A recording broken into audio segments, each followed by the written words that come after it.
Welcome to the Summit City, home to the 260's dedicated high school athletes and fans. Each victory and celebration captured by our cameras.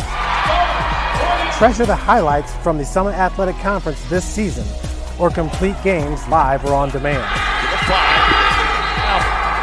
After all, nobody's more proud to call Fort Wayne home than SummitCitySports.com. The athletes has always been here, and they're getting better. I'm watching, Summit City Sports, man, they're doing an awesome job. And, that's a plug. Them dudes are doing an outstanding job. And I'm able to be in Nashville and watch games on YouTube that they're broadcasting, and I'm seeing the talent. And it is just truly outstanding. And, you guys have seen the talent that's in the NFL now from Fort Wayne, Indiana, the talent that's coming up now, and the talent that, is just here, man. It's really cool. Developed for athletes of all sports, PSM's Edge training program is a personalized, high-intensity experience designed to help you outperform the competition. Whether you're looking to enhance your speed, strength, power, agility, or overall fitness, our expert training staff will build a program that adapts to your schedule while maximizing your overall performance. Now accepting athletes 12 years old and up. Get started today. Schedule your free evaluation at psmsports.com/edge. I started playing football when I was 4 years old in the Cub Football League at Leo. My freshman year of high school, I really started to notice that there was something different about how I played compared to what some other people were playing like. So then I started to develop more. I started to see the results, and then being able to go to Iowa was a big opportunity for me. Being able to train here at PSM has really given me an edge over my competitors. Working on my speed, that's the name of the game nowadays, is who's the fastest guy on the field. Being able to put my body in different positions to allow me to be in the best position during the game. It's so important to not take those days off and just get into a place like PSM where they have flexible hours, and it's good for college athletes to come in and just train.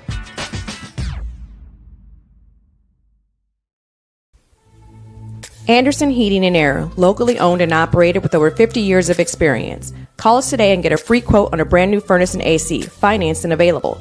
Don't wait. Call us today and sign up for a maintenance agreement and stay cool. Our maintenance agreements will ensure that you're first in line if you have an emergency, and we'll send one of our service techs out for cleanings twice a year. Call us at 557-0958 or request an appointment on our website. Call Anderson Heating and Air, where your emergency is our emergency.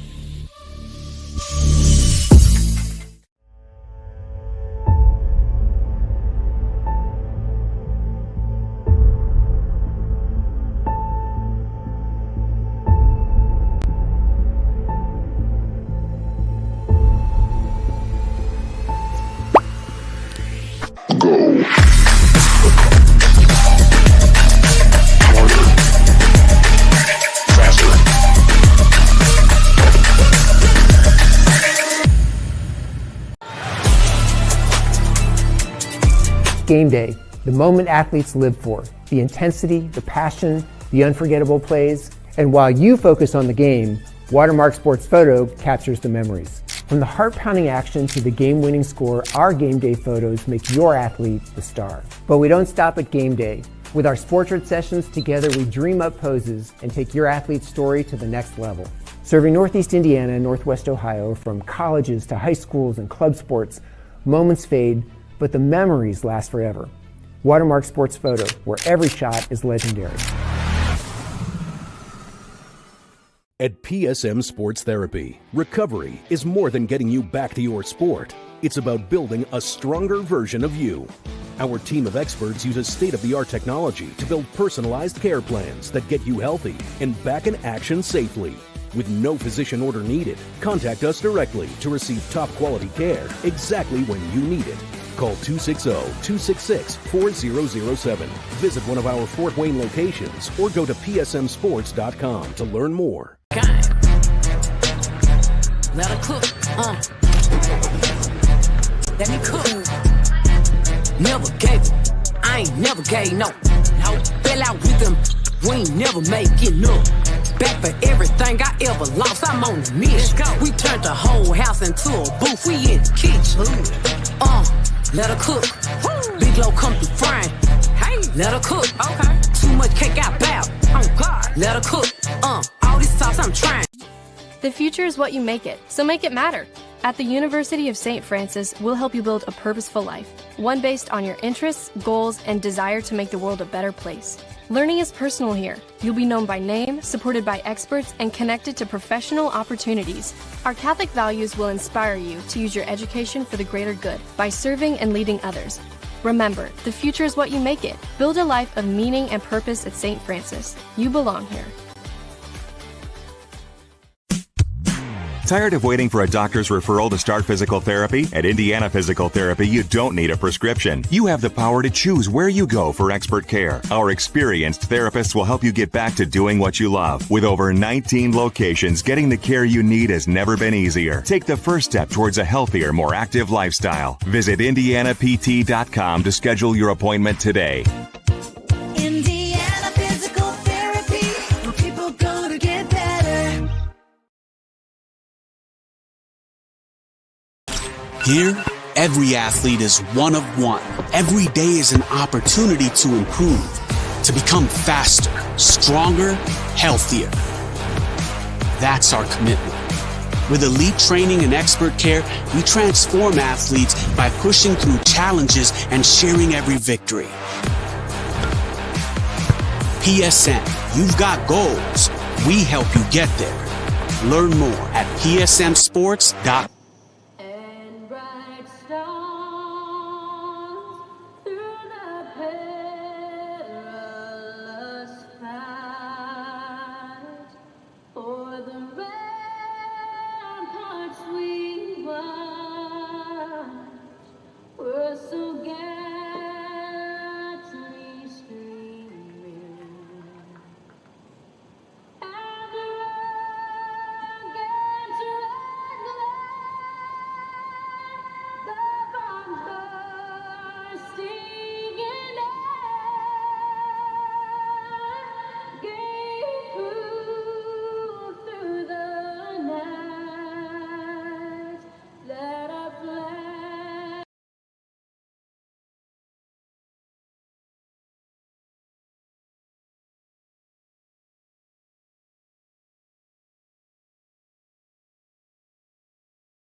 That we welcome you to Andrean High School. This is high school football here on SummitCitySports.com. That's right, we are coming to you live from Father Eckert Stadium on the campus of Andrean High School in Merrillville, Indiana. I'm Thad Goff along with Jeff Mahoney.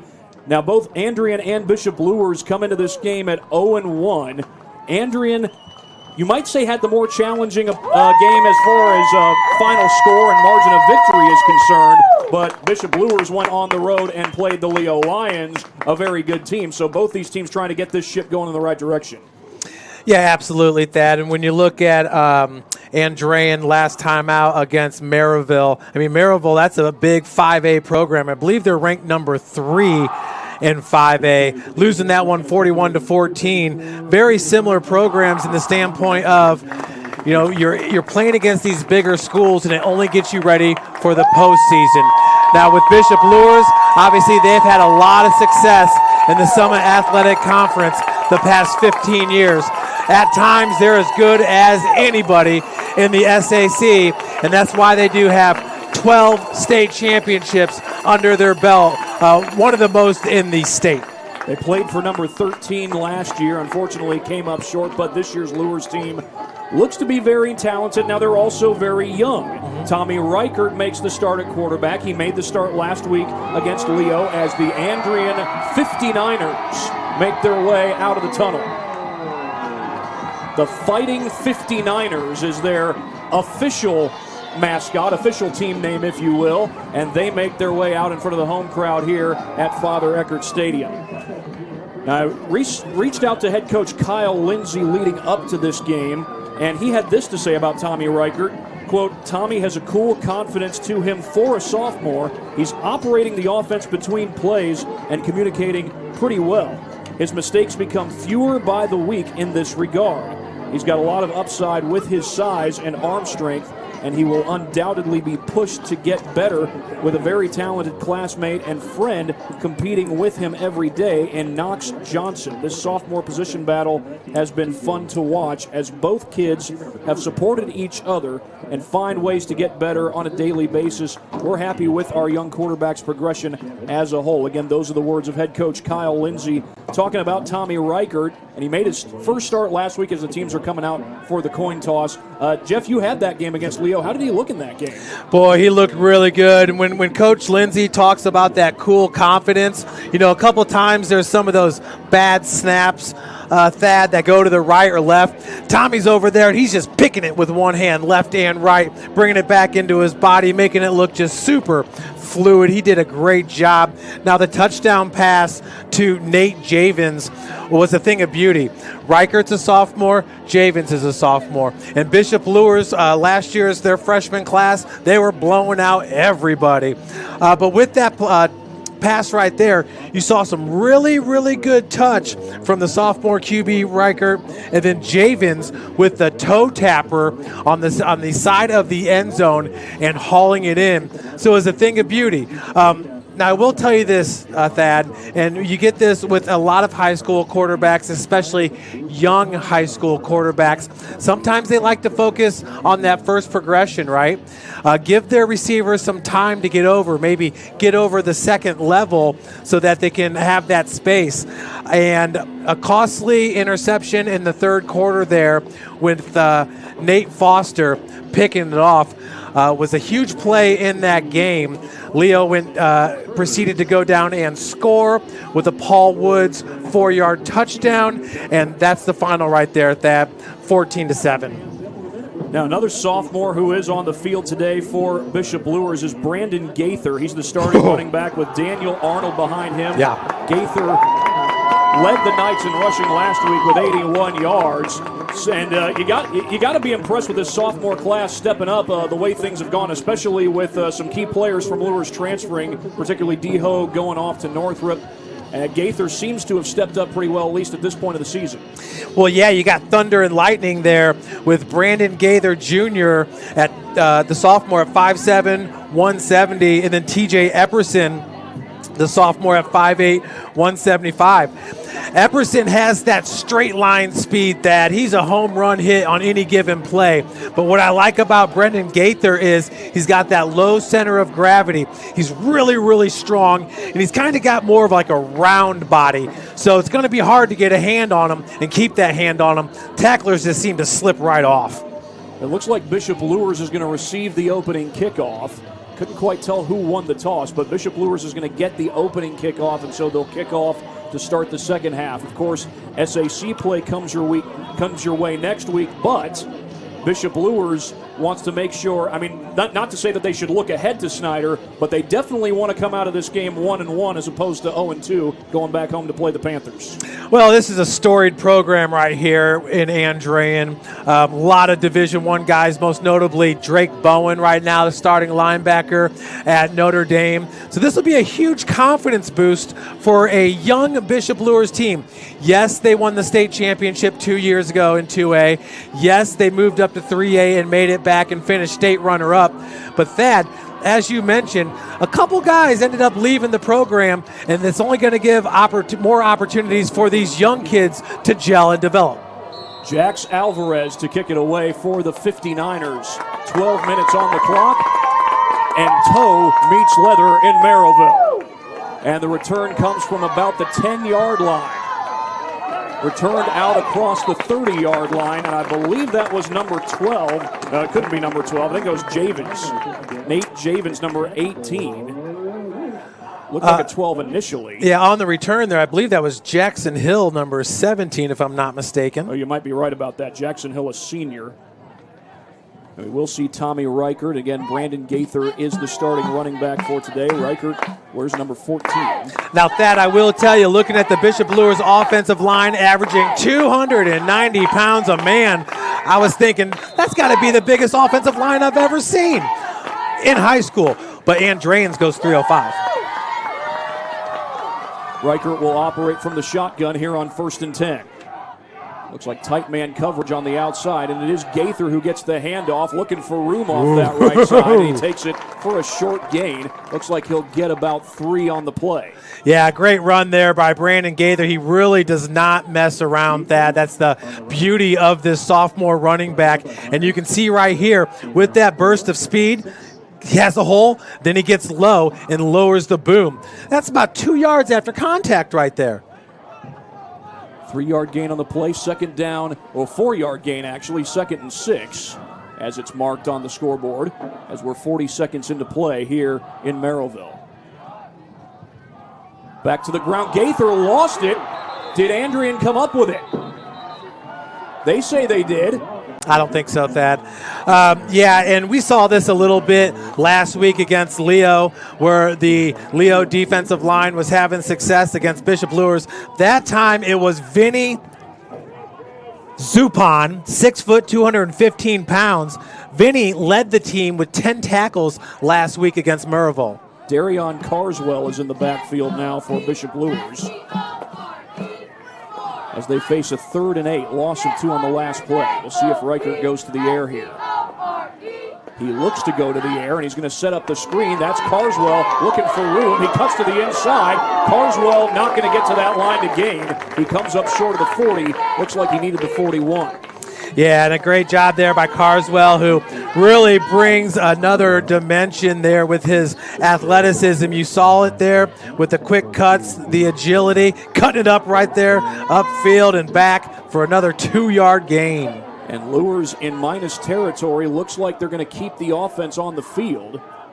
They are at their own 39-yard line.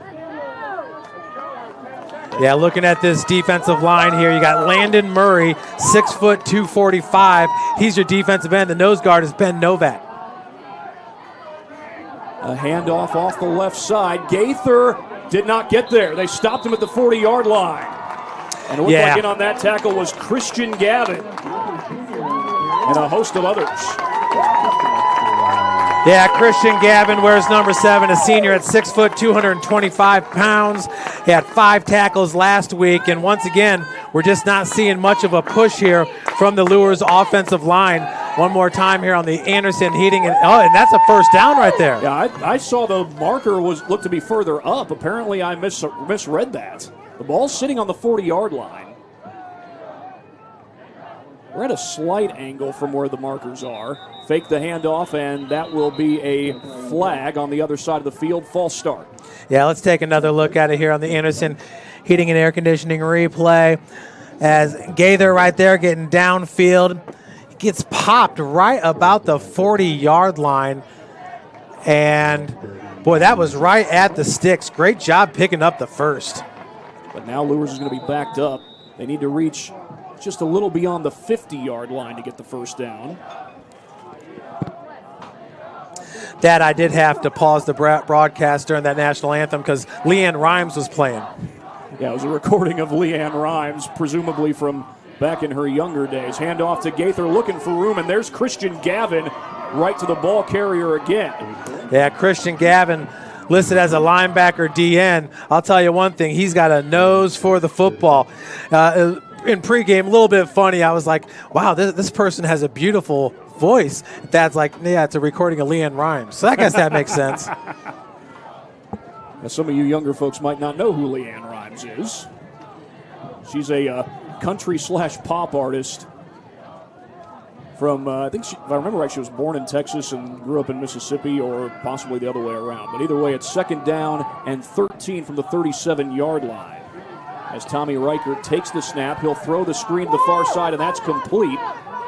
Bouncing to the outside, Mikhail Woodson, and Woodson able to get out across the 45-yard line and make it a manageable 3rd down. Yeah, what a great design play there by head coach Kyle Lindsay. Remember, Kyle was a 3-year starting quarterback at Bishop Luers, but Reichert going to get rid of the ball quickly. You love that. Wide receiver screen set up, and Woodson busts it outside and sets up Bishop Luers nicely here with a 3rd down and 5.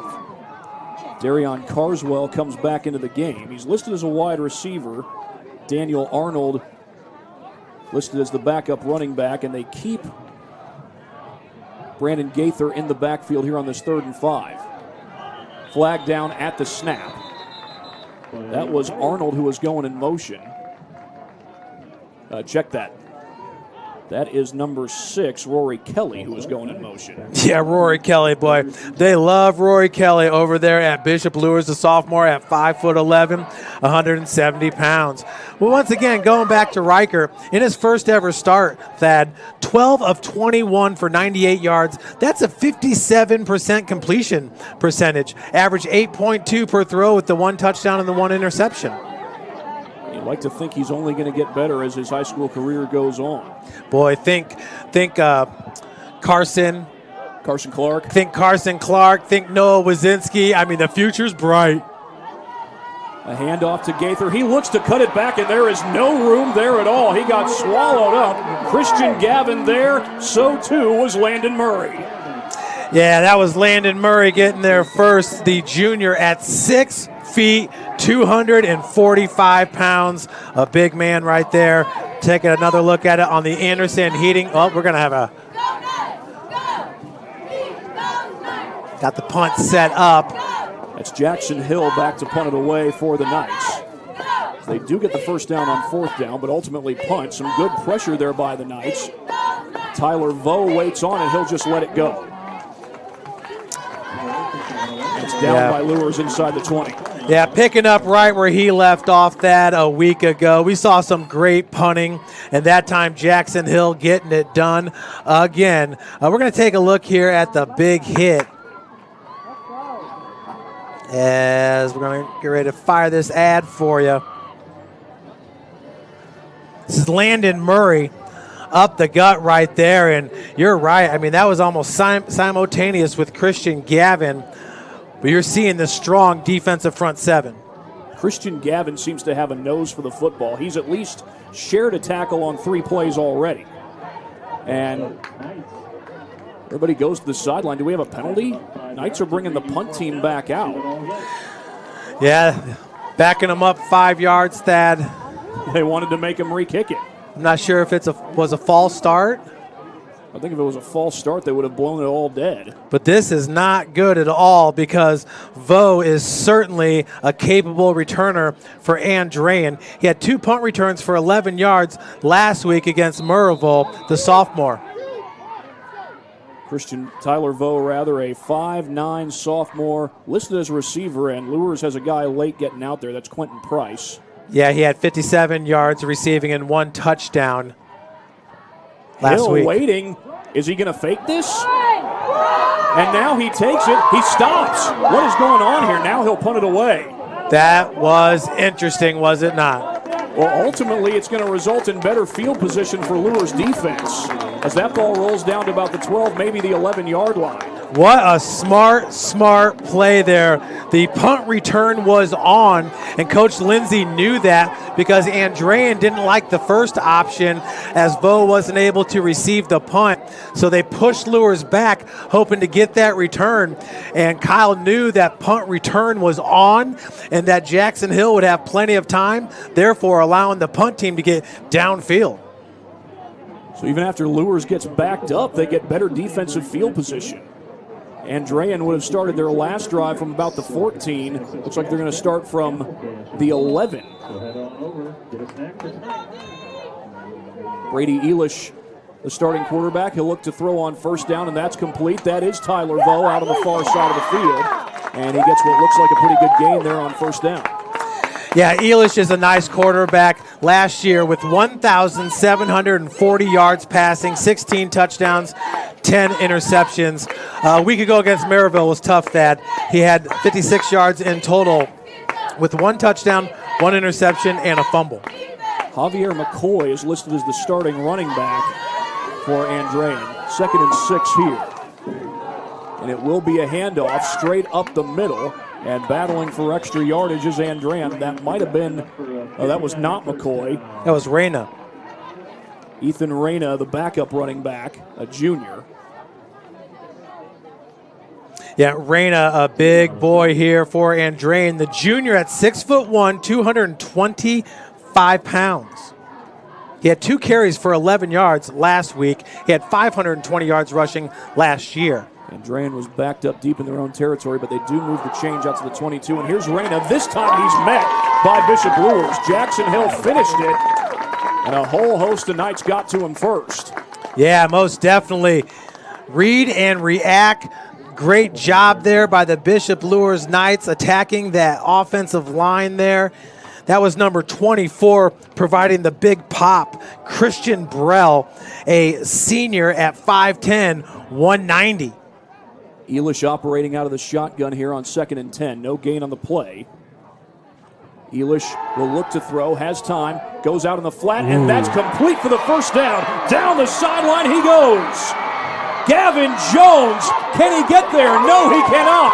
Tripped up at the 11-yard line. That was a touchdown-saving tackle by Hill, but Gavin Jones with a huge gain.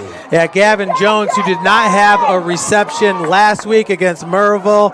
Boy, that's going to help his stats right there, getting started here in week number 2. You have to love it there from the quarterback, Brady Elish, outside or the out route, and sticking both paws out there and snagging it in was Gavin Jones. You see the speed right there, and a great job by Bishop Luers, number 17, Jackson Hill, tracking him down. Gavin Jones will get himself a break after that big run after the catch. Handoff off the right side. That's Reyna. And Reyna tries to battle through. Not much room there. He might have gotten 2 on the carry. Yeah, in on the stop. That was Jaron Taylor. No. That's 9. That's Jaron Taylor right there. Also was number 4, Caden Harrison Smith. Both players having fantastic games against Leo. It was Taylor who led the team in tackles with 11 and a tackle for a loss. Ball's on the 11-yard line. Andrean can get to the 1-yard line and get a first down. Looks like they've got Brady Stovall in the backfield. Fake the handoff. Elish rolling to his right. Had the ball in his offhand. Going to take off and look to run, and he is pushed out of bounds. It was Jackson Hill who got there first. That might have been not Javier McCoy, but number 4, Caden Harrison Smith, who finished him off. Yeah, great job by the Knights stringing that play out. You know, Jaron Taylor at the left defensive end position, Ale Taylor. Now they're switching it around. Ailes at the left and Jaron's at the right. But the Taylor brothers, that's instant defense for you for the Knights. Ball's on the 6-yard line. Handoff off the left side. It's Stovall. And Stovall gets down close to the 1-yard line. If that's where he is, then it's a first down. And it looks like it is 1st and goal. Take another look at it here on the Anderson Heating and Air Conditioning replay. Stovall, big boy as well, but a huge hole there by the Andrean offensive line that once again averages 305 a man, led by Ben Novak, the right guard, who's ranked the number 20th best player on 247 Sports. The handoff to Reyna, looking for room, and he is in for the touchdown. Andrean strikes first on their home turf.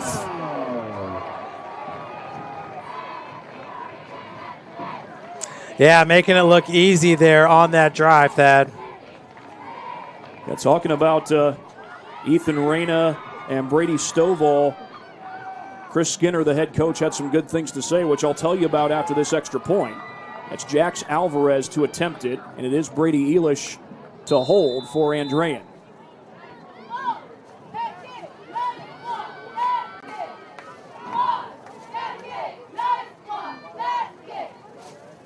The kick is up, looks good from here, and it is. So Alvarez now a perfect 3 of 3 in PA attempts on the season. Well, here is what head coach Chris Skinner had to say about Ethan Reyna and Brady Stovall. He said this, quote, "I would say Ethan and Brady are similar in that they are downhill runners with the emphasis on power in our run schemes. We need our running backs to be downhill and attacking the line of scrimmage. We don't try to hit outside the tackles with horizontal run schemes." Well, you saw a downhill run play there with Reyna taking it in from a yard out. Yeah, and once again, how about Gavin Jones right here? I mean, this was the play that put Andrean in nice position to get the touchdown. But right there, the little stutter and then the out.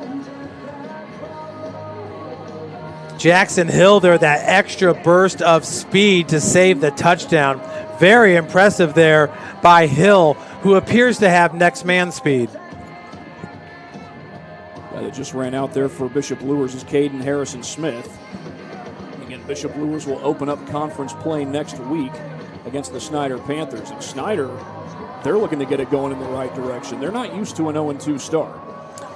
And you can see Braden Migrant down there, the senior linebacker who had 8 tackles and 1 tackle for a loss last week, talking it out with his defensive coordinator. 3:57 to go here in the first quarter as Alvarez boots it away. That's a returnable kick taken from about the 10-yard line. Returned out across the 20 to about the 23, it looks like. Right there again, Christian Gavin with the tackle. Yeah, Christian Gavin really laying down some tape right there as Gaither trying to get it to the middle of the field.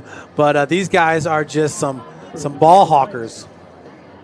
Nate Javins, the sophomore, going out there at wide receiver. And back in the game is number 14, Tommy Reichert, starting quarterback, making his second career high school varsity start. Yeah, and they like to go to the outside with that wide receiver screen early in this game. We'll see if Coach Lindsay's going to maybe take a shot downfield as we have a single safety in the middle of the field. Peter Bro, the tight end, goes in motion. It's Gaither who gets the call, finds some room off that left side, and then there he is again, Christian Gavin. Looked like a good gain, but Gavin with the immediate hit stick. Yeah, Gavin right here, I mean, he doesn't miss. When he gets locked in on the running back or on the receiver, the kick returner, I mean, he is as sure as it gets. You can see him coming up here, making the stick. It was a 6-yard gain for Brandon Gaither. So, like I said, a good gain on first down despite the immediate contact. It's Gaither again. This time he's pursued and dragged down in the backfield. Landon Murray got the pressure. Yeah, right now, not looking so well for the Bishop Luers offensive line. Once again, Thad, that seemed to be the difference in last week's game. I would say the physical conditioning between the lines of Leo and Bishop Luers. Leo led by Isaiah Kuhlman right there, but poor Brandon Gaither, he's got nowhere to go with it. 3rd down and 5. That's where it looks like the down marker is sitting. As Reichert looks to throw. Goes for the fade on the near side. Javins over the shoulder and incomplete. But what a beautiful pass right there. Giving Javins an opportunity, not throwing it out of bounds. And you saw the touch on the ball right there, Thad. That's what Reichert brings. He's looking like a special QB. And who was that on the coverage? But Brady Ellish. That's your starting quarterback. We've seen some starting quarterbacks in the state of Indiana who have played safety. Ellish was playing corner there. Yeah, and you could tell Javin's really upset with himself because his quarterback gave him an opportunity to make the catch, but that would have been a tough one to haul in. Hill gets it away. Some good pressure by the 59ers. That's an emphatic fair catch signal as a flag comes in. Yeah. And I'm thinking this might be kick-catch interference. At least that might be the initial penalty as more flags fly. There's 4 flags in total, but you have to give the returner a chance there, a halo. And it was kind of weird because Vo had to come up about 5 yards to be able to, from his original position, to be able to field that ball. Take another look here on the Anderson Heating and Air Conditioning replay as the referees get this one sorted out. But this time, no punt return called. This is a punt block as they brought the house right there. Coach Skinner was not happy about it. The first flag is for the running into the returner, and then you just saw 3 more flags after the fact. The referee's going to give the signals. So there's the kick-catch interference signal on Luers. And then we have a blindside block, I believe, is the second penalty against the 59ers. It will be offsetting penalties. And I believe that means that Luers will have to repunt. I'll tell you, looking at Andrean early on, a little bit surprised at Maryville hands it to them year in, year out the way they do. We saw Maryville 2 years ago against Snyder, and Snyder really, well, of course, that was a state championship Snyder team, but handling the Pirates. That was just 2 years ago when Snyder won that state championship. They just get it away. Vo looks to return it. It's over his head. Did not look like he touched it. And Bishop Luers will let it roll, and they down it right at the 26-yard line. I think some fans in front of us are upset that he wasn't called for having touched that ball, thinking that should be a live football. But at least from my vantage point, I don't think the ball was touched. Yeah, one more time here on the Anderson hitting an air conditioning replay. I mean, I don't think so either. Obviously, their arms were super, super close to the ball, but it wasn't taken off of its route, so who knows? It's a similar debate to what you sometimes hear about the immaculate reception. Was the ball deflected off a Steeler before Franco Harris caught it? That's what the Raider fans would argue. As Brady Ellis takes the snap, and he will keep it himself straight up the middle, and Ellis with room to run, very close to the first down, and he might have it. If he doesn't have it, he's only inches short.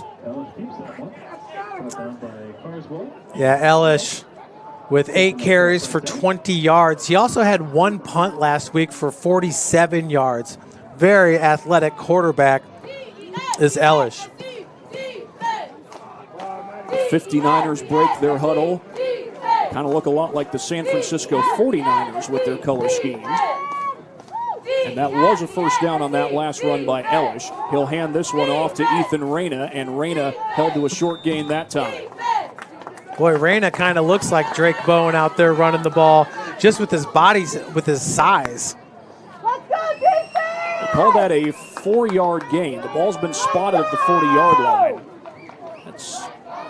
That seems kind of generous,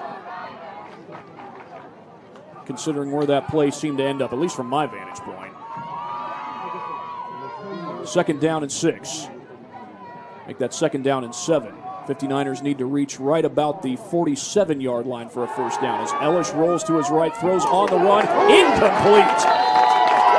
Jackson Hill made the contact on Jeremiah Gonzalez.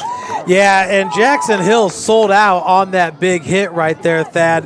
Had his eyes been up, or maybe if he was one step behind, there's an interception waiting right there for him. The ball actually just went right through his hands. So we'll take one more look at it here. But, yeah, a big hit and a great job of coming up. But look at that, right in his lap. Pistol formation on 3rd and 7.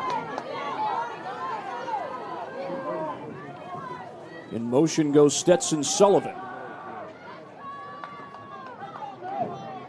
Looks like an audible perhaps from the sideline, and now a flag comes in.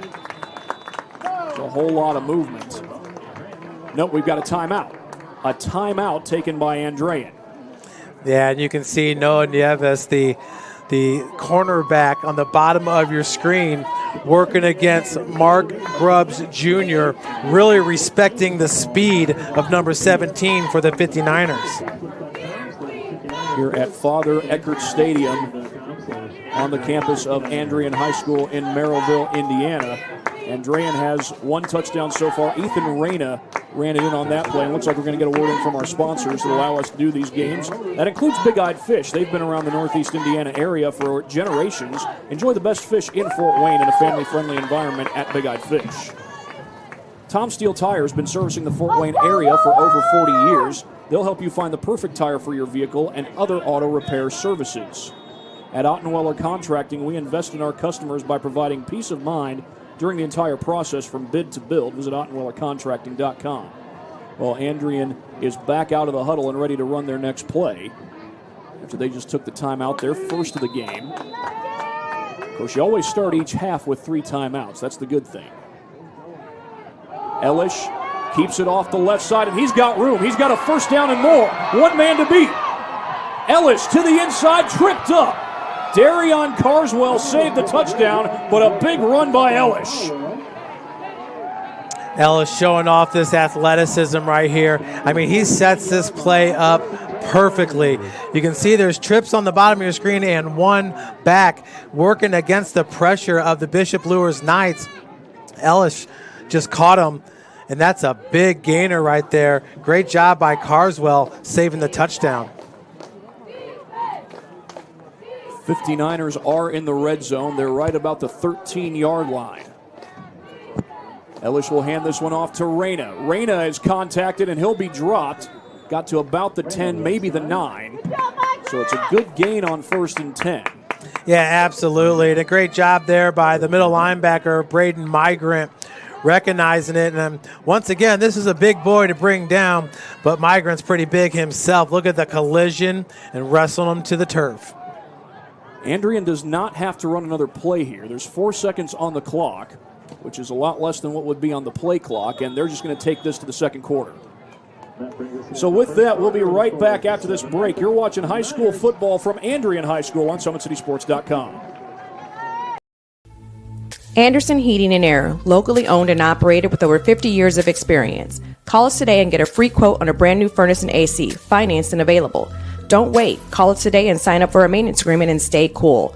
Our maintenance agreements will ensure that you're first in line if you have an emergency, and we'll send one of our service techs out for cleanings twice a year. Call us at 557-0958 or request an appointment on our website. Call Anderson Heating and Air, where your emergency is our emergency.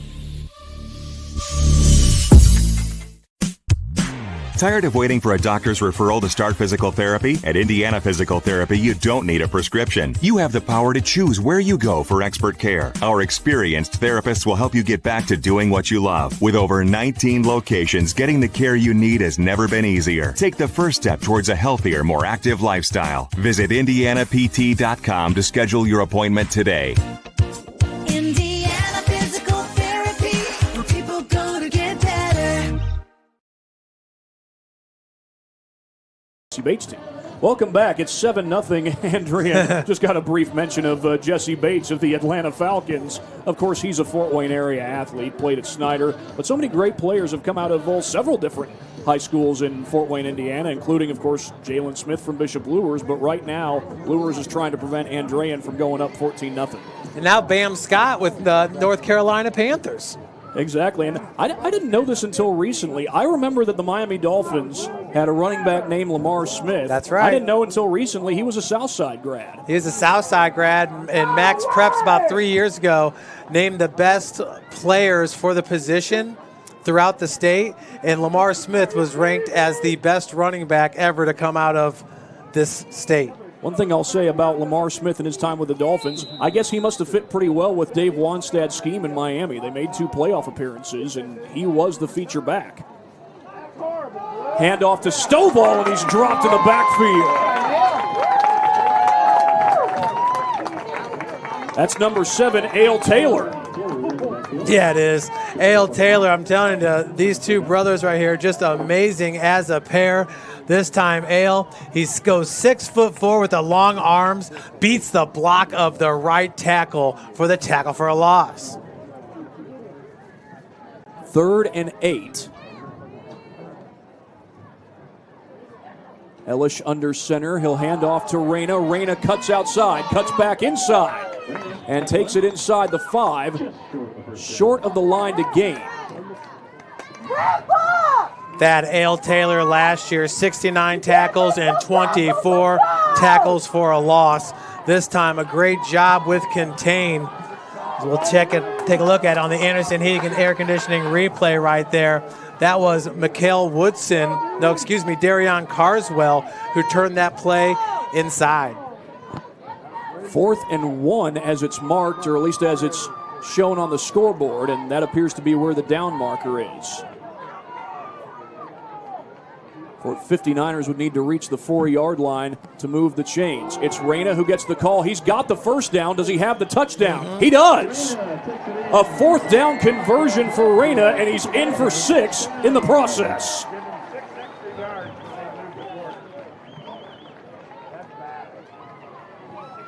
Well, Thad, one offensive line is getting pushed, and the other one is not. So far, that's what we're looking at in this game. And that push has led to some good runs by these Andrean backs as well as the quarterback, Brady Ellis. Jax Alvarez out to attempt the PAT. Boy, they really seem to have just about every offensive weapon you can think about in their toolbox. I think Ellis has only thrown it twice, if I'm not mistaken. That kick wobbles to the right, and it's no good. Bounces into the soccer net, but that wasn't what he was aiming for. No, was a perfect 3 for 3, now 3 for 4. That's the broadcaster's jinx, that. Speaking of soccer, the Homestead Lady Spartans, a 10-1 win today over Mount Vernon. That Mount Vernon team was 3-0-1 going into that game. Homestead's looking pretty special early on in girls soccer. Oh, yeah. They did. They opened up the season against Leo and did the same thing. And that win is looking better and better every day, with Leo now 4-2 and having won at Concordia.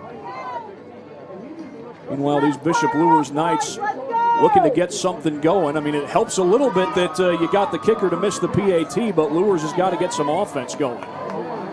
University of St. Francis kicking off the season today, Thad. The number 19 ranked team in the land, taking on Campbellsville, who is ranked, St. Francis number 24, Campbellsville number 20, and it was a 31-28 loss for head coach Adam Sherman in his first ever game with University of St. Francis as the leader. Looked like St. Francis made it pretty close. I remember checking in and seeing that it was 28-7. Oh, St. Francis got it down to a 3-point game, but as close as they got it, it came down to a Hail Mary. Yeah, unfortunately, they just shot themselves in the foot way too many times, including 2 missed field goals by Austin De Leon. On the return, it's Rory Kelly. And Rory Kelly looking for room off that near side, and he almost broke it. It will be good field position. That's the good news for Bishop Luers. Now, it should be noted that Bishop Luers is a much, much younger team than what you're seeing here with Andrean. And Rory Kelly, great job here on the return. He did break the 1 tackle and then just got tripped up when the second guy tried to come over. As you see him, blockers setting up the hole, getting that edge, and it's right there, that shoestring tackle, the ankle biter, getting him down. 10:30 to go here in the second quarter as Luers is looking to ignite their offense. Pretty neat festival kind of atmosphere here at Andrean. The concession stand almost has it looks kind of old, but it looks like it's got some kind of carnival type design to it from what I can tell as Reichert looks to throw. Going down the sidelines for Kelly, incomplete, flag comes out. Absolutely. A little bit handsy there by Gavin Jones. As we'll take another look here on the Anderson Heating and Air Conditioning replay. Reichert, boy, he sure does throw a nice ball. Wouldn't you agree, Thad? He threw a really good ball. Great spiral there, outside shoulder. Not easy to make the catch, though, when you're being grabbed on the jersey. Yeah, and you can see Jones right there, just that extra push. Putting that arm out there made it really, really tough to get both hands up to make the catch. So it's going to be an automatic first down for Bishop Luers as they move the ball up to the 45-yard line. Colin Butler getting the start at center for the University of St. Francis, the great from Leo. Remember Colin Butler also on the Leo basketball team. A deep shot to end the first half in one of Leo's basketball games some years ago. A little cutback run. It's Gaither. He's able to break the line of scrimmage and more. Gaither fighting for the first down. And he earned every yard he just gained. Gaither entering today, averaging 7 yards per carry. Thad, you see what I'm talking about right there with the big round body. Now check out Jonas Moya, the big offensive tackle, sticking with the block right there on number 8, Landon Murray. Murray goes 6 foot, 245, but Moya, a great job right there helping spring Brandon Gaither. You know, with the popularity of artificial turf, especially where we come from over in Fort Wayne, it's kind of rare to see a grass field, but that's what we get here at Andrean. And that's what Luers has, so they're used to it. Riker will hand that one off, and this time Gaither goes down to the backfield. One of the men there was number 33, Vinny Supon. Yeah, once again, Andrean just living in the backfield of the Bishop Luers Knights. Take another look at it because Zupon ends up on the turf and then just reaches out to corral Gaither. Looks like Tommy Reichert's got the play from Coach Lindsay as he lines up in shotgun formation. And it's Dallas Mata now, another sophomore running back into the game. Reichert looks to throw, 4-man rush. Downfield, incomplete. Might have been miscommunication. I think he was trying to hit Jackson Hill. Yeah, 3 receivers in the area. He was going for the one in the middle. Javens, I think. My apologies. So the accuracy was not there on that pass, right? And that's probably about the most I've seen him be off trying to hit a receiver. I think there was a little bit of a collision that slowed up the middle receiver. This is going to be 3rd and 12 with 9:28 to go. Luers had a good run to start this drive, but then got set behind the sticks after they moved the chains. Reichert throws, and it's incomplete. Woodson had a chance. Yeah, that's tough right there, against this tough Andrean team. You really hate to see the drops. Looks like a good-looking ball there by Reichert. Also had Charlie McBride in the area in the spread formation. We'll take another look at it right here. He made the right call. Now, this would have been a tough catch for Woodson to make, but right off both of his hands, and like they say, if you can get a hand on it, you should make that catch. But that would have been a tough one. Good pressure there by the 59ers. Fair catch signaled, and Tyler Vo makes the catch. Looking over his shoulder. Bro, that was like a center fielder running after a fly ball. Yeah, and Christian Brell was right there, wasn't he? Very close to that halo. Absolutely. It's going to be 1st and 10 from the 16-yard line as Bishop Luers looked like they had something going on offense at first after that good run by Brandon Gaither. Unfortunately, that's all they were able to get was just that 12-yard gain and then went backwards. Yeah, and this is a defense that's been on the field a long time in this game, Thad. And, boy, they're taking on these big running backs, and that can wear you down, sooner than later. Now, they're going to bring out some help there on the defensive line. That's number 56, Nick Hawley, a defensive lineman, only a sophomore at 5'11", 255. 59er offense comes back out there as Ellish lines up in the pistol formation. Darius Hawley, the freshman, also out there at D-tackle. Ellish will look to throw, dances to his left, going downfield, double coverage, and incomplete. Yeah, wow, great job there by number 17, Mark Grubbs Jr. Sometimes as the offensive wide receiver, you have to turn yourself into a DB because playing that ball perfectly was Darion Carswell. And, man, we've said his name a lot tonight, haven't we, Thad? It seems like we have. And, yeah, Carswell was in great position there. Great job by Grubbs to knock it away as Ale Taylor comes back in for the Luers defense. Grubbs will line up wide to the near side. Ellish to throw again from the gun. Goes to the far side. That's complete. An immediate tackle on the catch. It's Tyler Vo who pulls it in. Yeah, tackle made by Noah Nieves. And great on the comeback pattern right there. Timing route, but not enough for the first down. We'll bring up 3rd down and 4, and we're inside 9 minutes to play here in the half. Clock is running. Of course, Luers still has 3 of their timeouts. Probably not quite thinking about using them here, though. 2-score game, still the second quarter. You got a chance to get a stop. According to the down marker, looks like 3rd and 2. Scoreboard says 3rd and 4. Looks like Ellish will go under center here. He'll hand it off. I think that's Reyna. He got bottled up, and I don't think he got there. Jackson Hill, another night, having one heck of a game. Take another look here on the Anderson Heating and Air Conditioning replay. And look at that left tackle, Novak. He's committed to go to Wisconsin, but just massive right there. But, hey, hats off to the Luers defensive line. They've been getting pushed around a little bit early in this game. Not that time. They stood their ground, led by the Hollies. Well, Ellish is still on the field, but that's because he's in punt formation. Yeah, he had a 47-yarder last week. Takes the snap, and he will pooch punt it. Mikhail Woodson waits. He'll back up. He's going to field it, and he'll be able to get some positive yardage after a missed tackle and then another missed tackle. He gets it across midfield. Yeah, Mikael Woodson, woo-wee.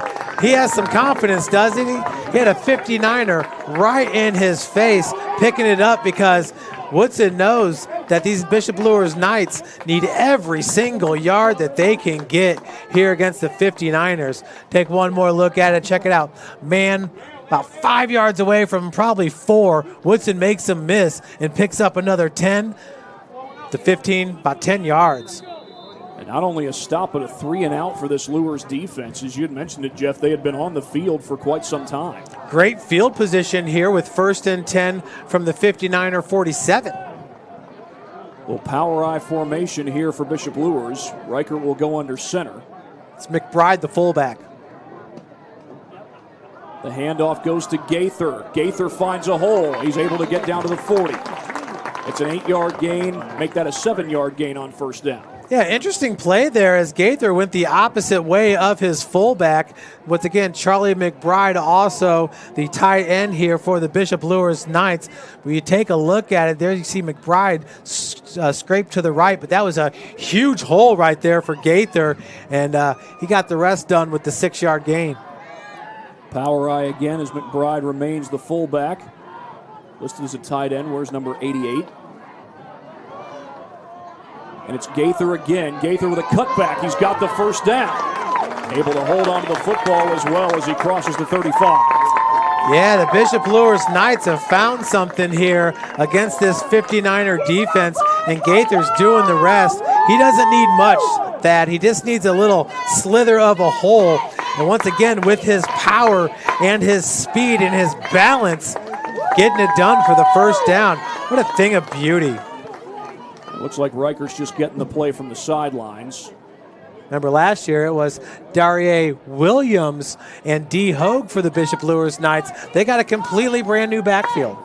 D. Hogue now at Northrop, and he's mostly being used as a linebacker over there at Northrop and doing pretty well. Yeah, he actually knocked the sophomore quarterback out of the game for Huntington North. That was the difference in that game. The sophomore quarterback for the Vikings, absolutely fantastic, but D. Hogue got him pretty good. Well, we got a timeout on the field. Looks like it was Luers who called it. So I think we're going to get some words in from our sponsors. That we are. Summit Volleyball trains and builds the highest quality volleyball players in the area from ages 5 to 18. Jump on board. Together we can reach the summit. Jolly Law Firm is the area's best criminal defense firm, helping defend the accused from the government. Whether you're facing an OWI or any other criminal accusation, Jolly Law Firm is the answer. Sioka Cleaning and Restoration, providing commercial cleaning services, including janitorial, water damage, and state-of-the-art disinfecting services throughout Northeast Indiana. Online degree programs at the University of St. Francis are built for convenience and flexibility. Most degrees can be completed in 12 months. Visit online.sf.edu.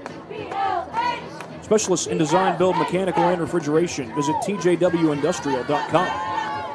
The 12,000 Hoosier men and women with Laborers District Council and affiliated local unions that build Indiana, we are LIUNA. Earn your edge this season. PSM's Edge Training Program maximizes your athleticism through personalized performance training to reach your goals and get you to the next level. Visit parkviewsportsmedicine.com/edge to schedule your free consultation. And today's broadcast is brought to you by SummitCitySports.com. Follow us on X at 260 Sports, like our Facebook page, Summit City Sports, and be sure to subscribe to our YouTube channel. And that YouTube channel is where you can watch games like this and other games that we have upcoming on Summit City Sports. And, of course, if you miss the live broadcast, you can always watch the replay. There's a handoff to Gaither off the right side, still bouncing it, and he takes it inside the 30. Yeah, great job there by McBride, getting in the way of Christian Gavin, who's been tearing things up early in this game. But that's what it's going to take right there. They're going to have to recognize where number 7 is and make sure they get a hat on him, as it seemed like he was making every other tackle to start this game.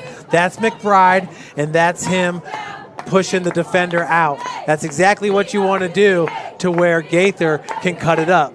That's a 6-yard gain. Luers has gone to this power I formation for the first time on this drive, if I'm not mistaken. And this is Gaither again, gets another block from McBride. Not much gain that time. He might have gotten a yard. Yeah, Ethan Raina with the stop. Last week against Merville, the junior at 6'1", 225 pounds, led the team with 11 tackles, had 2 tackles for a loss, 1 sack. He also had the 2 carries for 11 yards. Last year, Raina led the team with 502 yards rushing, Thad. Had 2 really good sophomore backs with Raina and Stovall, now juniors. This time it's Gaither all alone in the backfield. He'll still get the call, looking for room off that left side, and he's down after a gain of about 2. That was the 3rd down play. So now Luers technically is in field goal range. Looks like they've got the ball about the 27-yard line, but it looks like they're going to keep the offense on the field. But you are seeing the greatness here of Brendan Gaither from the standpoint of when there's not much happening, he's always falling forward. Picked up another 3 yards there after contact. 4th and 3 is how it's marked. That's a very special and unique skill, Thad. Absolutely, especially for a running back because you're taking on contact right at the line of scrimmage so often. Fake the handoff. Reichert floats it. He's got McBride. McBride's got the first down. Yeah, and early on in his young career for Tommy Reichert, Charlie McBride is one of those guys that he can really rely on, kind of help calm him down. Take another look at it. And what we're talking about with Reichert is the accuracy and the touch right there. Thad, you wait one more second or a half a second and McBride's out of bounds. Great accuracy, great decision-making by Reichert, and very well executed. I mean, it just looked like that was the play that they were going with, that play-action pass. Dallas Mata in the game at running back, and Mata will get the handoff. He broke 1 tackle, but not the second. The second wave got to him. Mitchell Myers, and it looked like Bruce Morehouse were in on that tackle. Yeah, it looked like Morehouse for sure was going to have a big tackle for a loss. So great job by Dallas. With 3:43 remaining before the half, this is crucial right now that Bishop Luers comes out with some points. Head coach Kyle Lindsey, he's fine taking his time right now because he really doesn't. He wants to score, but he doesn't want Andrean to have a whole lot of time left on the clock before the break. Especially since Andrean is supposed to receive the second half kickoff. Good call, Thad. They fake the handoff. Reichert rolling to his left. He floats it toward the end zone. It is caught. It's a touchdown. No, interception. Oh, the ruling looked to be incomplete. I think it was out of bounds. I thought it was caught initially. That was Elish. Elish playing cornerback, and he's done pretty well at that position.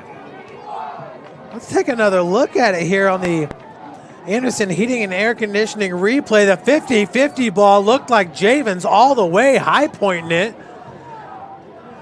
Reichert, a good-looking ball, rolling to his left, lofts it in, and Elish just outfought him for it. I really don't think it matters. They were out of bounds. Going out of the shotgun this time is Reichert. Pressure. Reichert throws the screen. Gaither met in the backfield and dropped. There's Christian Gavin again, and there also was Bruce Morehouse. Yeah, I mean, that play was read by this defense. There was really nothing good that was going to come from that. We do have the field goal unit coming on, but Reichert, just a swing pass, and, man, looks like all the defensive backs there just defended the block from the wide receivers. This is Brody Krause on to attempt the field goal from about 38 yards out. Jackson Hill, the holder. He gets the snap. The kick on his way. Wobbling kick. No good. Wide left. Well, a good drive for Bishop Luers, but it comes up short. Yeah, Krause last year with 3 kickoffs, averaging 45 yards per kickoff. That one right there, Thad, sailing wide left. He had the leg. Had the distance, but just not the angle. It's not often you get high school football on a Saturday night, but And I wouldn't say that the stands are packed, especially over on the Andrean side, but those are big stands. It's a loud crowd, too. Yeah. They clearly love their 59ers. Those stands, I mean, that's the size of Homestead. That's the size of a Carroll. I mean, that's bigger than Zollner Stadium's away stands. Zollner Stadium, I think, has the bigger away press box. Press box that I think is only used by opposing coaches. As meanwhile, going in motion is Stetson Sullivan. Handoff off the left side. And I believe that's Landon Murray who gets the carry for Andrean. That's Brady Stovall, right, number 9. The junior running back. Yeah, and a great cutback working against the grain there by Stovall, using the Knights' momentum against them. As you see that big offensive line here, cutting it outside, good job of walling it off. And then against the grain, picking up another 4 yards. That's Dylan Gore in at quarterback right now. He's a sophomore. Maybe Ellis getting a break with him being out there on defense. Gore played some last week as well. Gore fakes the handoff, looks to go downfield. Takes his time, but fires, and it's incomplete. Nearly picked off. Yeah, that was Jackson Hill again, doing a great job of diving and getting his paw on it. Now you got 3rd down and 2, a stop here, and the Knights could potentially get the ball back with some good field position, maybe a little over a minute to get down and score. They do have 2 timeouts, so if they get the stop here and it's a run play, like a negative play or something like that, then you're probably looking at Luers taking that 2nd timeout. And I will say, that did look like a good spiral from Gore, but he did take his time as far as making his decision goes. Handoff, Stovall is drilled. Braden Migrant. He got immediate pressure, and they do get the tackle for loss, and now we do have a timeout. Or do we? That is a huge, huge play there, Thad. It's going to give the Bishop Luers Knights one more chance at it. Migrant, check him out there. The middle linebacker recognizes run and blows that play up.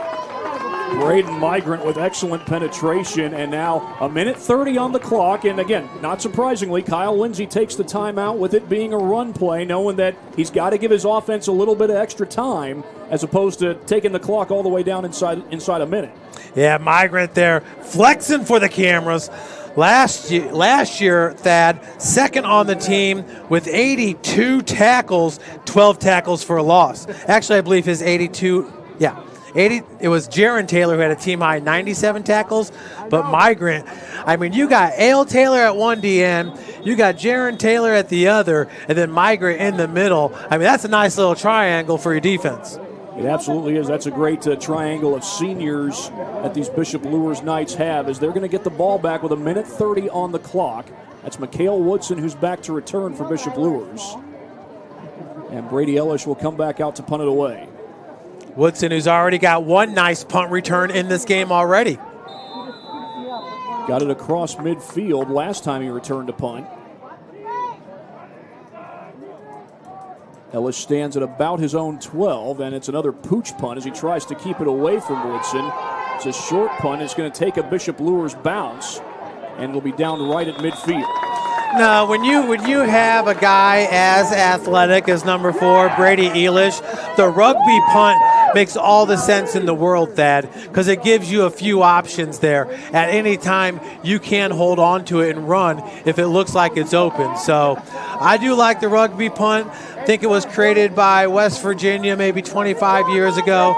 Some teams adopt it, some don't. I always say if you don't have a true punter, but you have an athletic quarterback or something like that, the rugby punt's perfect because it will present some opportunities to pick up a 1st down. Found out just today that our cameraman Rob Rhodes is a West Virginia native.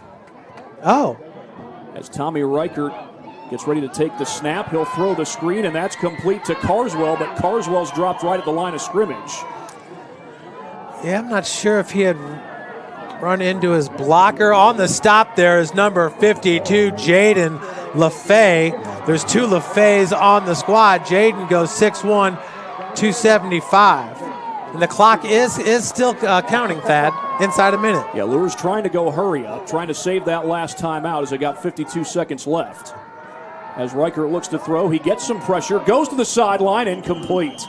So incomplete's going to bring up 3rd down and 10 with the clock stopped at 46. Thad, you see how just comfortable the sophomore quarterback is in the pocket. So let's take a look at the play before. Speed it up a little bit.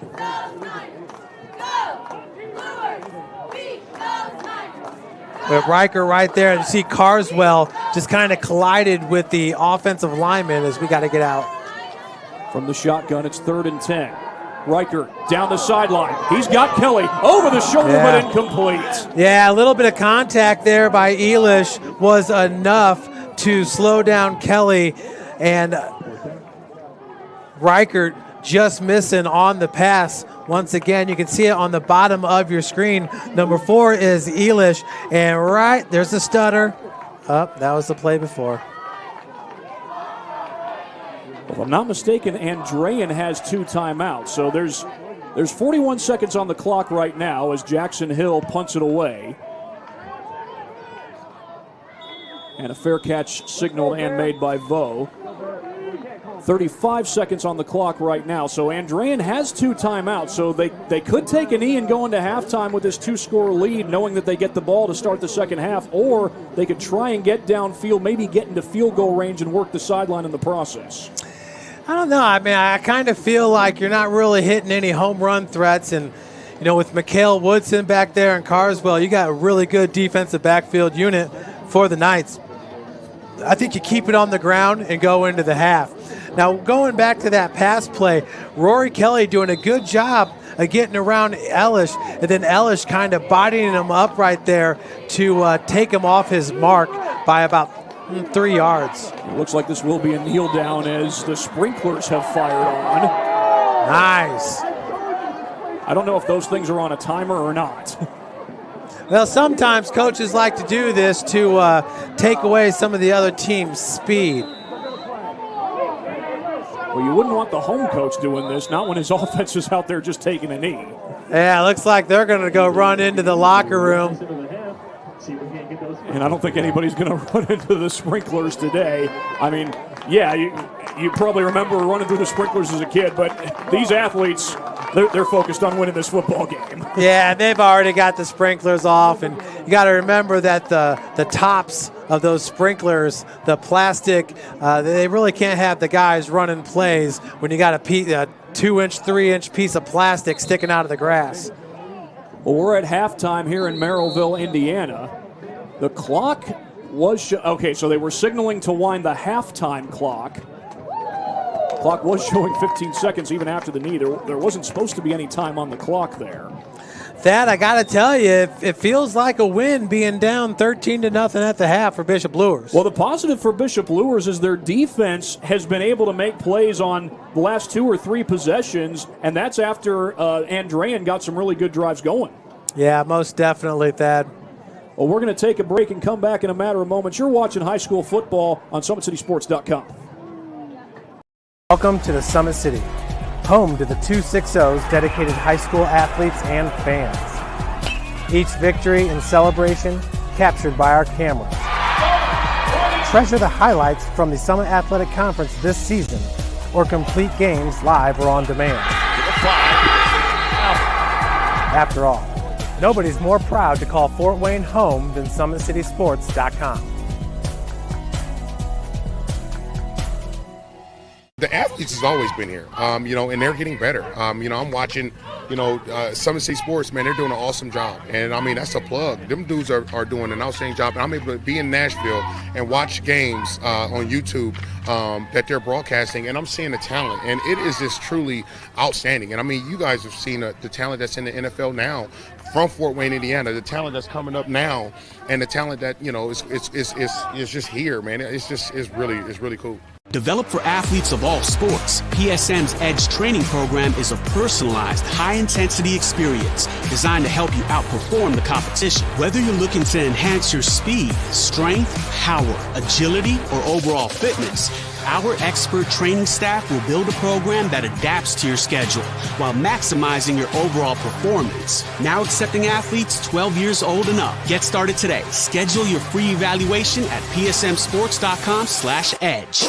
I started playing football when I was 4 years old in the Cup Football League at Leo. My freshman year of high school, I really started to notice that there was something different about how I played compared to what some other people were playing like. So then I started to develop more. I started to see the results, and then being able to go to Iowa was a big opportunity for me. Being able to train here at PSM has really given me an edge over my competitors, working on my speed. And that's the name of the game nowadays, is who's the fastest guy on the field. Being able to put my body in different positions to allow me to be in the best position during the game. It's so important to not take those days off and just get into a place like PSM where they have flexible hours, and it's good for college athletes to come in and just train.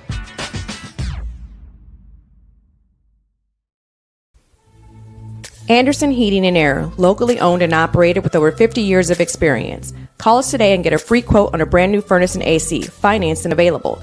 Don't wait. Call us today and sign up for a maintenance agreement and stay cool. Our maintenance agreements will ensure that you're first in line if you have an emergency, and we'll send one of our service techs out for cleanings twice a year. Call us at 557-0958 or request an appointment on our website. Call Anderson Heating and Air, where your emergency is our emergency.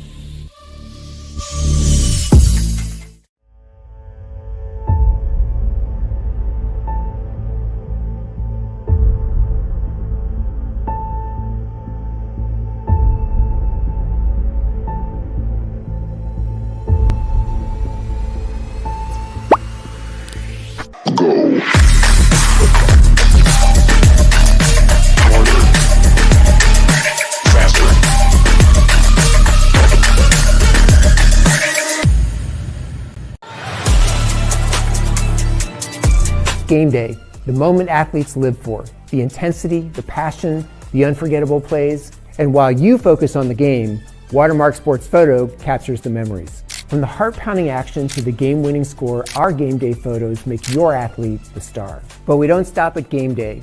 With our Sportrait sessions, together we dream up poses and take your athlete's story to the next level. Serving Northeast Indiana and Northwest Ohio, from colleges to high schools and club sports, moments fade, but the memories last forever.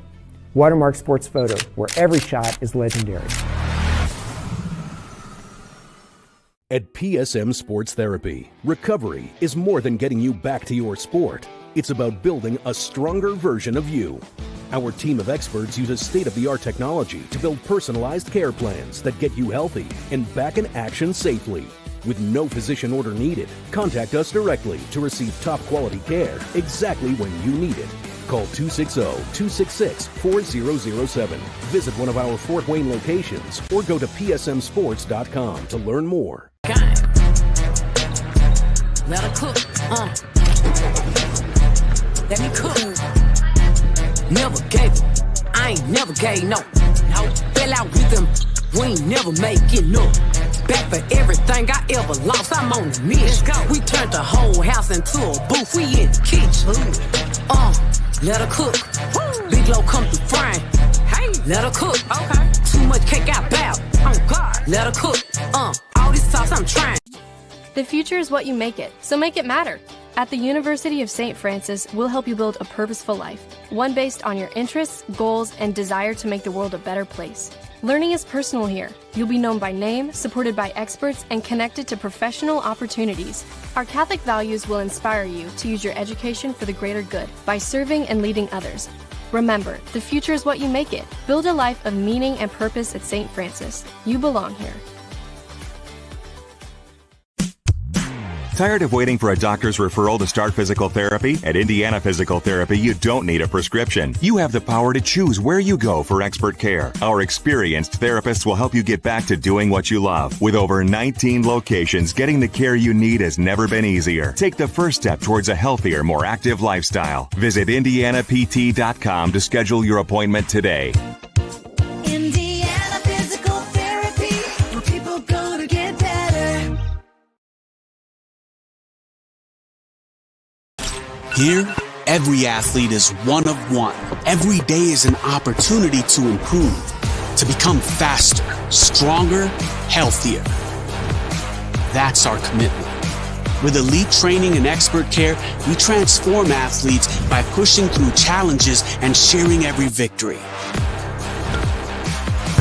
PSM, you've got goals. We help you get there. Learn more at psmsports.com.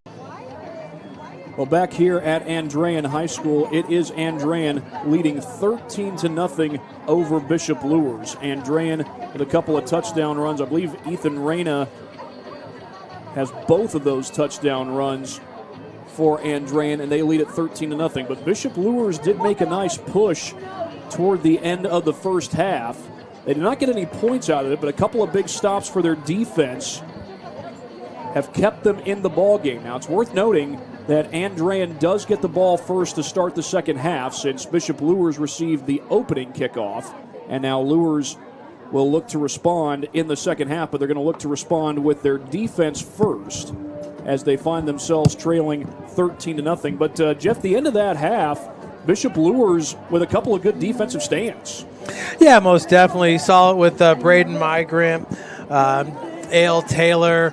It seems like the defensive line is starting to hold their own a little bit more against this Andrean offensive line, which is just massive, Thad. Once again, averaging 305 pounds across the board. The big offensive line, it's given Luers some fits, but again, Bishop Luers with some good stands. Now, we've seen Tommy Reichert throw the football.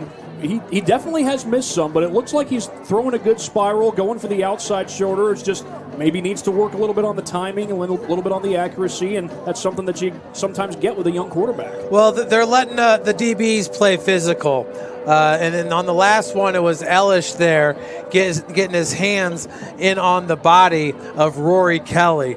Without that contact right there, Reichert would have hit him in stride. It most definitely would have been 6 points for Kelly, who initially did a good job starting to get around Elish, but Elish was able to get a hand on his hip and kind of push him a little bit on the sideline. Let's take a little look at the conference standings. This Andrean team is part of the Northwest Crossroads Conference. They are 0-1 coming into tonight. Everybody else has played 2 games because everybody else played on Friday.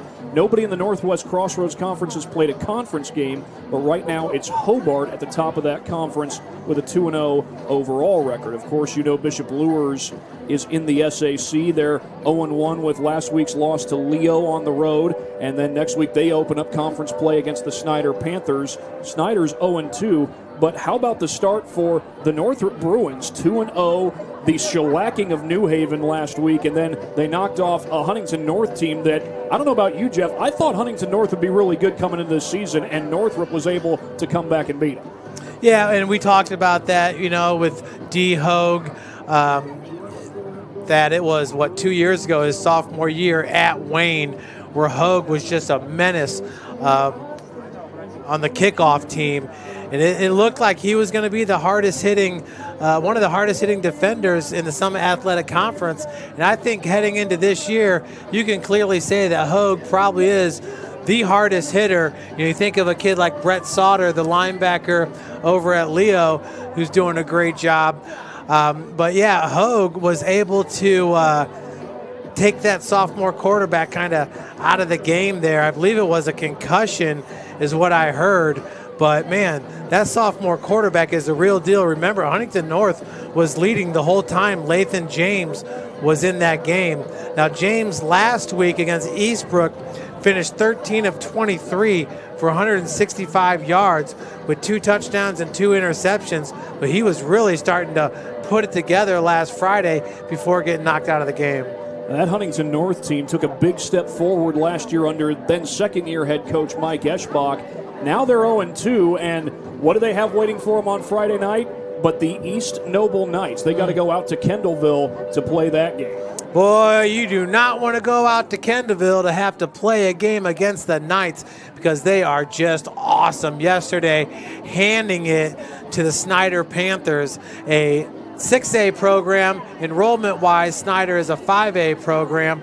They're without a few starters, including Braylon Burton and Sawyer Titman, who had a boot on his left ankle yesterday.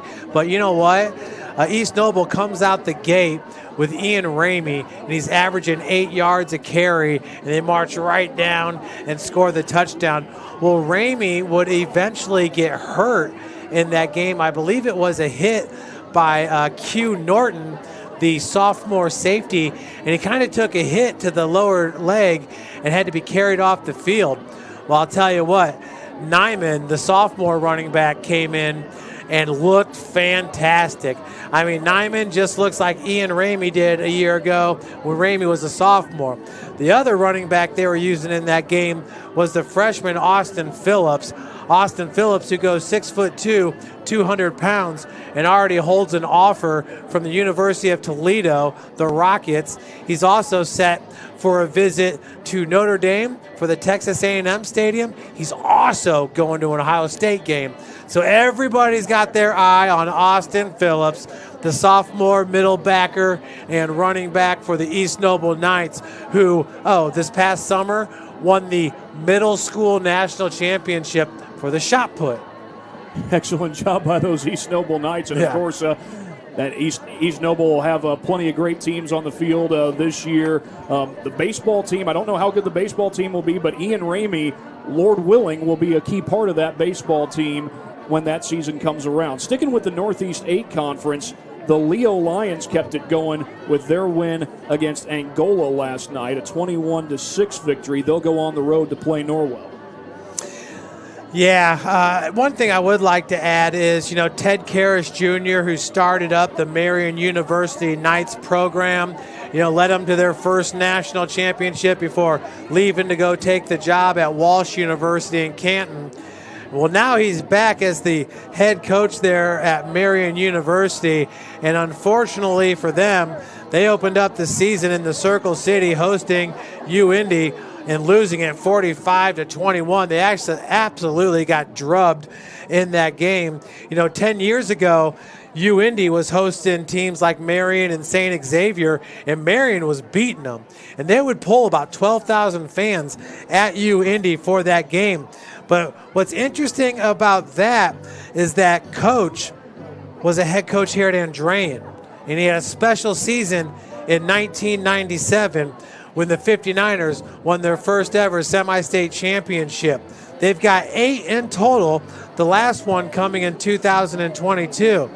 That's a lot, but Bishop Luers, they have a lot.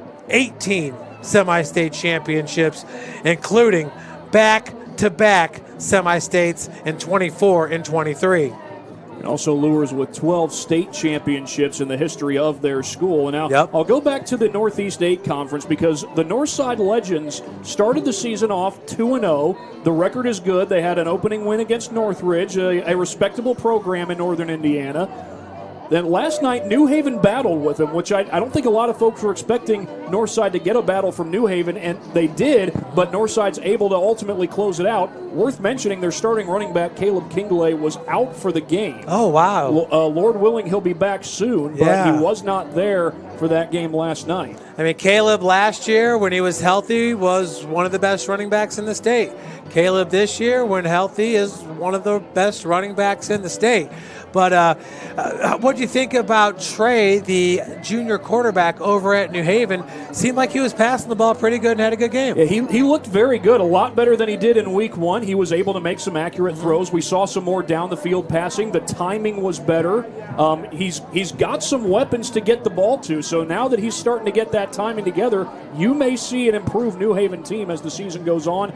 They're, of course, disappointed that they didn't get the win on Friday night, but they're looking to bounce back from that as they get the DeKalb Barons in their next game this coming Friday. Huge win for DeKalb. They were down 7-0 at Garrett before pulling off the 28-7 win. I mean, that's 28 unanswered points while you're holding the other team scoreless down by 7. In the NE8, Columbia City handing it to Plymouth 35-13. They really turned some heads in week number 1 when they traveled to Northwood with a capital W to take on the Panthers and won it 27-24. So you really got 3 teams atop the Northeast 8 right now, but East Noble's back-to-back conference champs, and they're going to have to be dethroned before anybody else can take it. But we talked about DeKalb, East Noble winning at 29-7 against Snyder. New Haven falling 39-23 to Northside, as you said. 31-23 Northrop over Huntington North. Leo getting Angola 21-6. Oak Hill 30, Norwell 25. And how about South Adams? putting up 53 points and holding Belmont scoreless. So South Adams takes on the juggernaut Marion Local out of Ohio and loses it 56-0. Turns around the next week and wins it 53-0. That's pretty wild. You don't see that very often. No, you don't. And speaking of the state of Ohio, St. Francis High School out in Ohio, they made a visit to Bishop Dwenger last night, and Bishop Dwenger was able to come out with the win. So you're talking about a team that went 4-5 last year, but they come away with a win in their home opener going into SAC play. And for Dwenger, coming up this Friday, they will go on the road to play the Wayne Generals. Yeah, Tim Atkinson going to have the call for you in that one. But when you're looking at the Summit Athletic Conference, remember, we were the talk of the state in week number 1. The SAC going 2-8 against non-conference opponents. So what's wrong with the SAC that they're only winning 2 games out of 10? But this past week, Carroll only losing by 7 to Center Grove, the powerhouse that is Center Grove, 35-24. And then the score that turned everybody's head was, how about Homestead winning it 13-10 against Noblesville? I mean, Homestead loses their starting quarterback, Michael White, who's going to Grand Valley State University on a football scholarship, and you're thinking, oh, the season's over with. But what we do know about Homestead is that Bill Skelton, the offensive coordinator, is one of the best in the state when it comes to developing quarterbacks. He can absolutely get it done. And Logan Frieden for Homestead finished the game. He's a junior. Finished the game 13 of 21 for 230 yards, 2 touchdowns, and 0 interceptions, Thad. That's a QBR of 131.1. And who was his guy to go to? Carter Kennedy. 7 catches for 162 yards. Carter Kennedy is an elite wide receiver in Northeast Indiana. We call it the 260 affectionately, our area code. And Carter Kennedy, I mean, when you're thinking about best wide receivers in the 260, you probably got Jerquadian Guilford at Northrop, who is the 247 Sports #1 ranked player in the class of 2026. Remember, folks, Andrean has one of those guys as well, and that is Ben Novak, the offensive lineman, going 6'6", 325. So Quay's ranked #1. And then in the class of 2027, Malik Moore is a top 5 player. So you're Carter Kennedy, and your name's right up there with the best that we have in the 260. We've got just under 3 minutes left on the halftime clock. Bishop Luers has come back out of the tunnel. We'll be back in just a matter of moments. You're watching high school football on SummitCitySports.com. Thank you for watching Summit City Sports. To help broaden our coverage, we're asking you to become a monthly sponsor to our Patreon account. We produce weekly highlights and live video broadcasts. When the Homestead girls golf team won its first state title in program history, we were there. When Fort Wayne brought back 3 state titles in cross country, we were there. We believe in sharing positive stories and setting the standard for how high school sports should be covered. Join us and donate today.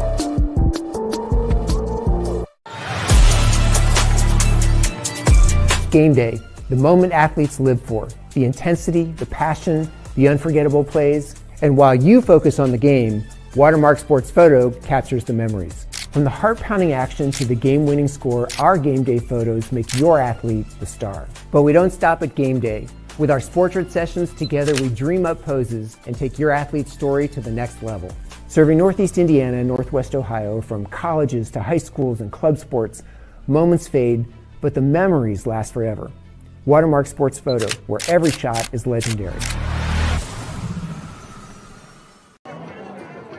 Well, back here at Andrean High School, it is 13-0.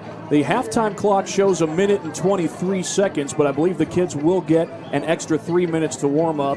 Bishop Luers warming up over there to the left of your screen, and Andrean starting to get their warm-up in to the right side of your screen. Now, the way it is here at Andrean, the football field is kind of, I'll put this in air quotes, it's sandwiched between the baseball stadium to our right and the softball stadium to our left. You might have barely caught the softball stadium to the left of the screen because On that side of the field, it's mostly just the right field foul pole, a little portion of right field showing on our camera shots. But nonetheless, Andrean with a good start to this game, 13-0 the lead. They will get the ball to start the second half. Remember, Bishop Luers got the opening kickoff. Are those water balloons being tossed into the stands?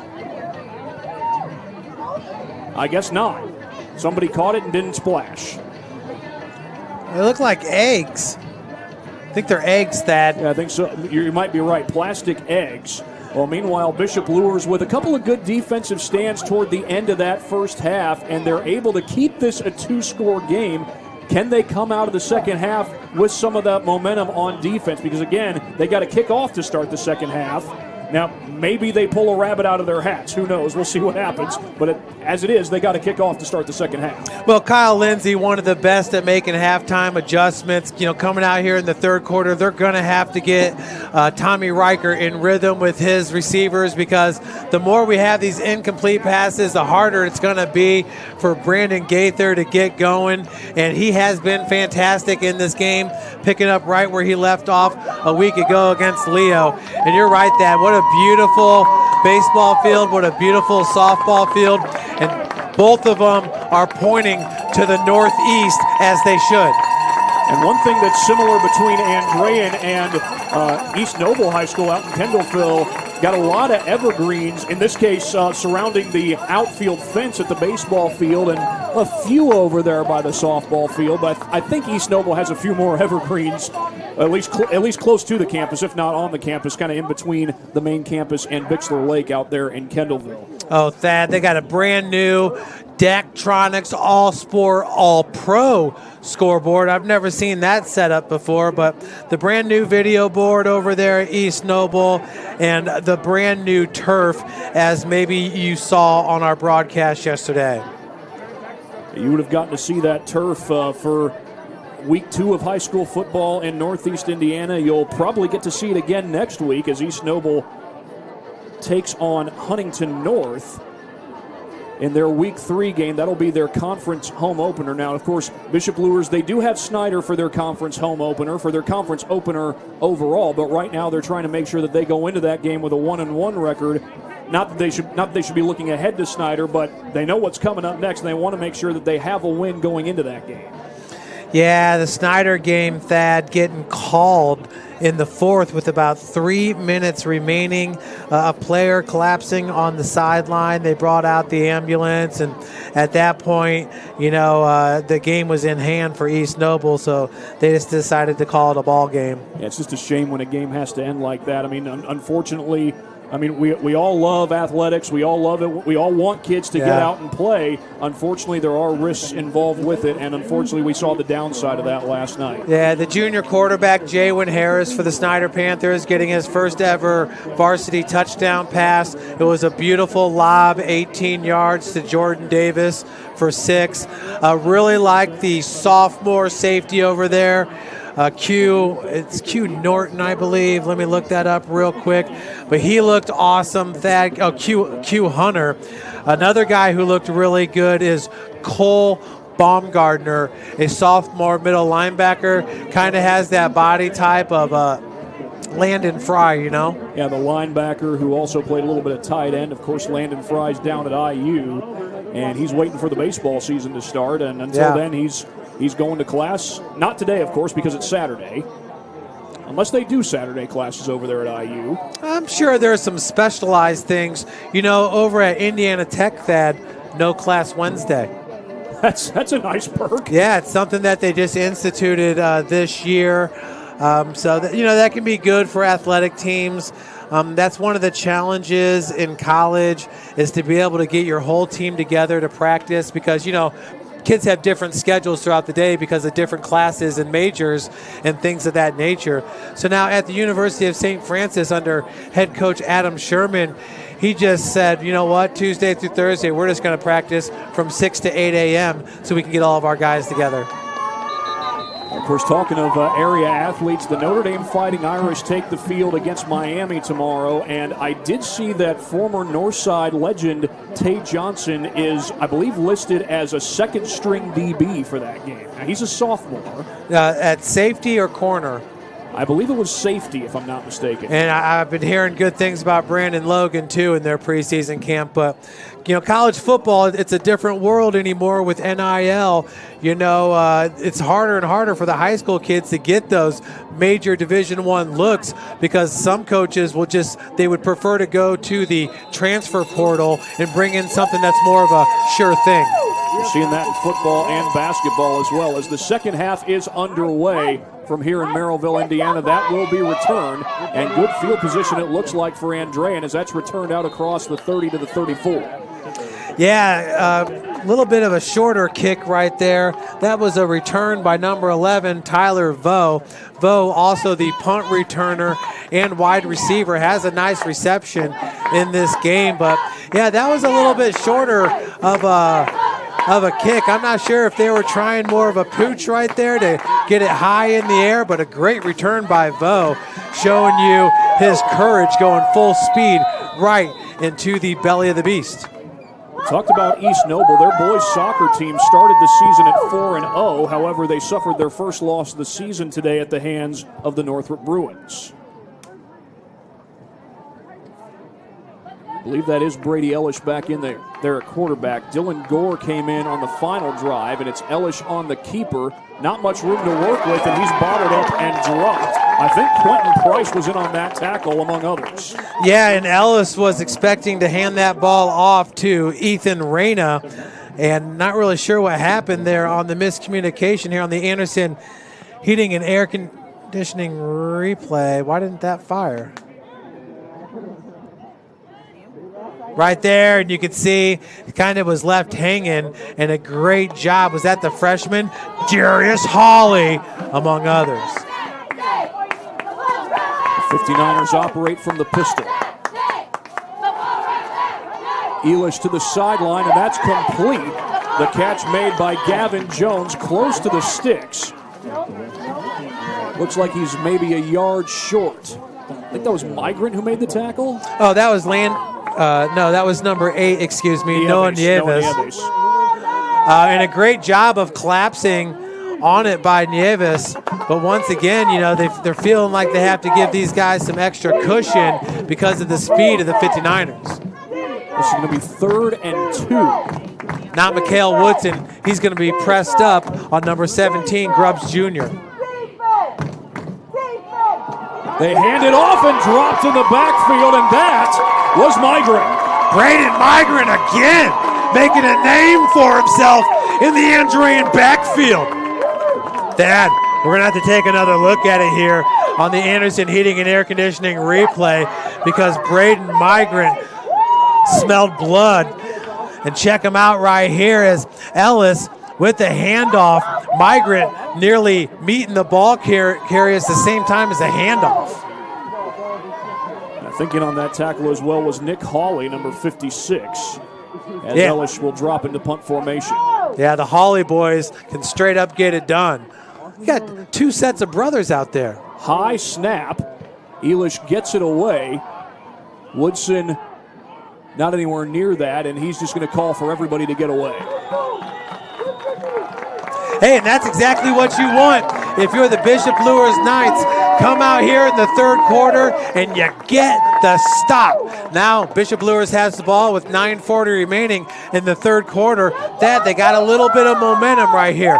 Now it's time for head coach Kyle Lindsay to do his thing with Bishop Luers. Of course, Lindsay in his 13th year at the school, 95 wins and just 65 losses. 2 state runner-ups, one of those when Carson Clark was the quarterback, if you'll remember, and a state championship. I believe that was Carson Clark's senior season when they got that state runner-up. Boy, were they good. A little delayed handoff there, and that is Gaither, and Gaither with a good run there on 1st down. Well, Luers is finding something with their ground game. Well, and Gaither just makes it happen. I mean, look at how shifty he is right after taking the handoff here on the Anderson Heating and Air Conditioning replay as Reichert tucks it in, but right away he has to make a man miss. I mean, he had a guy 3 yards in the backfield looking for the tackle for a loss. Gaither's shown you right there how hard it is to bring him down. It was number 33 for the 59ers, Suppan. That's Gaither getting the handoff, dancing to his left, and there's nothing to be had over there. No, I mean, just once again for Gaither, just to get to the line of scrimmage is a thing of beauty. I mean, every single time the ball is handed off to him, he's got a defender right in his grill. One more time here, even with McBride, the fullback, nowhere to go, as getting pushed back into him was the offensive lineman, Josh Morkin, at 6', 250. Looks like Luers is going to go pistol here. 8:24 and counting to go in this third quarter. It is to Gaither, and he's got the first down. Gaither across the 45. It's a third down conversion for the Knights. That was a great job by the Bishop Luers offensive line, creating the hole for the sophomore RB. I mean, Thad, you can drive a truck through this hole here on the left side of the line, as Gaither not even touched until he picks up the first down. So one play, not as good. That play right there, the Knights stepping up large. How about the resiliency of these Knights? You give up those 2 early scores, and yet the defense comes out and makes some plays. Offense has put together some good drives. Now can they finish one in the end zone?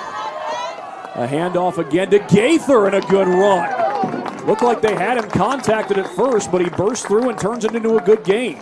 Yeah, absolutely, Thad. I mean, it's almost like rinse and repeat right here. We're seeing the same play over and over again by the Knights, and if it ain't broke, don't fix it. One thing to point out is Bishop Luers' offensive tackle, Jonas Moya, who goes 6'8", 280 pounds. The Cincinnati Bearcats like him.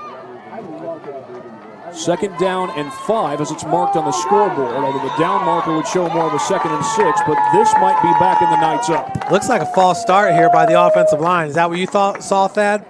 That's my guess. I mean, usually that's what happens when they blow the whistle that quick, and there we have the official signal. It is a false start. Boy, we don't normally have it to where the referee has his back to us when he's calling out the penalties. Of course, we are on the visitor side. Yeah, that's the reason the referee always faces the home side. But no referee mic here at Father Eckert Stadium. I don't think we had that at Northside last night either. Oh, we had the PA announcer mic. Well, that's good. Yeah, no, we had it at East Noble, and last time I was at Wayne, they had the referee mic. Of course, at Bishop Darcy Stadium, University of St. Francis, they can never get it to work. I imagine they got the PA mic working. At least I hope they did, with Jim Shovlin there in the PA booth. He's the best. Dropped right at the line of scrimmage is Gaither. And there once again, Christian Gavin. Yeah, Gavin, I mean, where is he going to play college ball? Because he's definitely playing somewhere. This kid absolutely gets it.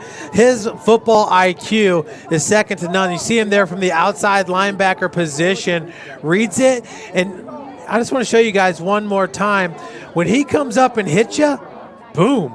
I mean, it kind of shakes you to the bone right there, as you can see it with Gaither's legs. Keeps a strong center of gravity and stage level making that hit. Here's Reichert to throw, running out of time, and he will go down. And getting the sack, first of all, was Landon Murray. Landon Murray and a host of 59ers, including Christian Gavin. I mean, holy moly, Reichert running for his life on that one. Is all he saw was the gold and red of the 59ers. Gaither up there, I mean, Gaither just got swarmed by 3 guys, and it went all the way to Reichert. Jackson Hill to punt, and it's a good one. Vo was up at about the 40-yard line, and that's going to take a Luers bounce. They'll let it roll down to about the 20. Bishop Luers has a very good punt unit. That time it was number 36 downing the ball. That is Owen Weaver, the junior DB, 5'8", 145 pounds. Great coverage downfield. And now Andrean trying to get their offense to respond. We saw that last week also, at the Leo game, where this punt unit is a strength of this team.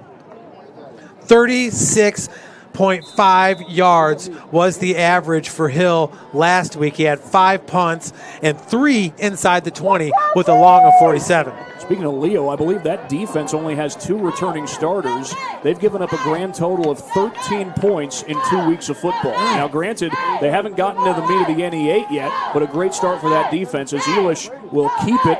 And Elish with a good run there on first down might have gotten 9 on the play. Yeah, never good when your cornerback has to come over to make the tackle as Mikael Woodson did. But, yeah, to your point, East Noble lost 10 starters on defense and 6 starters on offense, and all they're doing is rolling teams right now. How about the guys on that front line for East Noble? Aiden Lays making an impact. Yep. Cohen Quake had, I think, 3 sacks in the opener against Wayne. A handoff straight up the middle, and I believe that did go to Ethan Reyna. They did get the first down on the previous play, so this will be 2nd and 9 or 8. Well, when you see how beautiful that stadium is in Kendallville, it should come as no surprise because the great East Noble coach, Luke Amstutz, is now the athletic director, and he's going to take care of that stadium. No doubt about it. Luke Amstutz takes good care of that place. Brandon Hurnell does a great job as the assistant AD. They were one of the first schools in Northeast Indiana to get turf, and last year was the first replacement of it. Can you believe that? That's hard to believe. And, of course, we see turf all over Northeast Indiana these days. At least in football we do. Bit of a high snap. Elish will roll to his left, throws back across the middle, and that's complete, but not much gain there. That looked like Murray on the catch, the tight end. Yeah, funny to hear you say that, Thad, because somebody was telling me now Warsaw is in the Northern Lakes Conference. Is that correct? The Northern Lakes Conference? I believe that's correct. And Warsaw is complaining, saying they're the only team in that conference that doesn't have a turf baseball field. We don't have any teams that have a turf baseball field in the 260. I mean, I think we're a little bit behind the times. Well, Dwenger and Luers, they both kind of share World Baseball Academy, which has a turf infield. As Elish looks to throw, he's running out of time. He goes down. Jaron Taylor. Taylor's been in that backfield a couple of times. Big and Jaron. Down stop. It's 4th down. I mean, that's the freshman, Darius Holly. How impressive is number 50 for Bishop Luers? Jaron Taylor coming up with the stop, but the defensive line not getting pushed around right there. Look at the speed of Jaron Taylor, the big man. Not only does he go 6'2", 265, but he's got a motor and some quicks. Again, the Luers defense gets a stop, but we're inside 3 minutes here in the third quarter. Of course, we've still got the whole fourth quarter to go. Nobody's used any timeouts. And Elish with the rugby-style punt. Mikael Woodson will tell everybody to get away. That's like your center fielder taking charge and saying, everybody get away, I got this. Only in this case, it's only half of that. Everybody get away, we're taking this possession, we're not turning it over. Thad, when do you think these light poles were installed, buddy? I'm honestly not sure. They do look rather old. They definitely don't have those LED lights up there. This is old school, and I like it, man. Got a nostalgic feel here at Andrean, very similar to what you have at Luers. Although I will tell you, Thad, you could probably put 5 times as many people in this stadium, maybe even more than that. Which is surprising considering the home side stands are only about half full. Not often you get high school football on a Saturday, but we got it tonight. This is a special occasion for these Andrean fans. I love it. Luers will send a man in motion, and that's Gaither who gets the handoff, and he only got a yard on the play. We already saw Michael White in attendance and a couple of his Homestead teammates, as once again the Taylors and Migrant once played for Homestead. Yeah, when they were sophomores, I was covering the Wayne game, and when you had Lamarion Nelson, I'm thinking, okay, Wayne's got a shot here. Well, number one, Homestead had Brett Fox, and he was just a great running back. But late in the game, when it was in hand, you saw the Taylor boys come out, and you're like, whoa, these guys are going to be good. Lamarion Nelson had a great final high school season with the Wayne Generals back in the day. As Reichert rolls to his right, he's got a man out there. It's caught. But a good open field tackle, and it looks like that is number 20, and that's Bruce Morehouse. Yeah, Morehouse. I mean, this Andrean team is fundamentally sound, and they're going to come up and they're going to hit you. Very much so like what we have been seeing with East Noble. Good looking pass there. Maybe we could just get a little bit wider for the fans at home. A minute 31 and counting on this third quarter clock. It's 3rd and 7 for the Knights.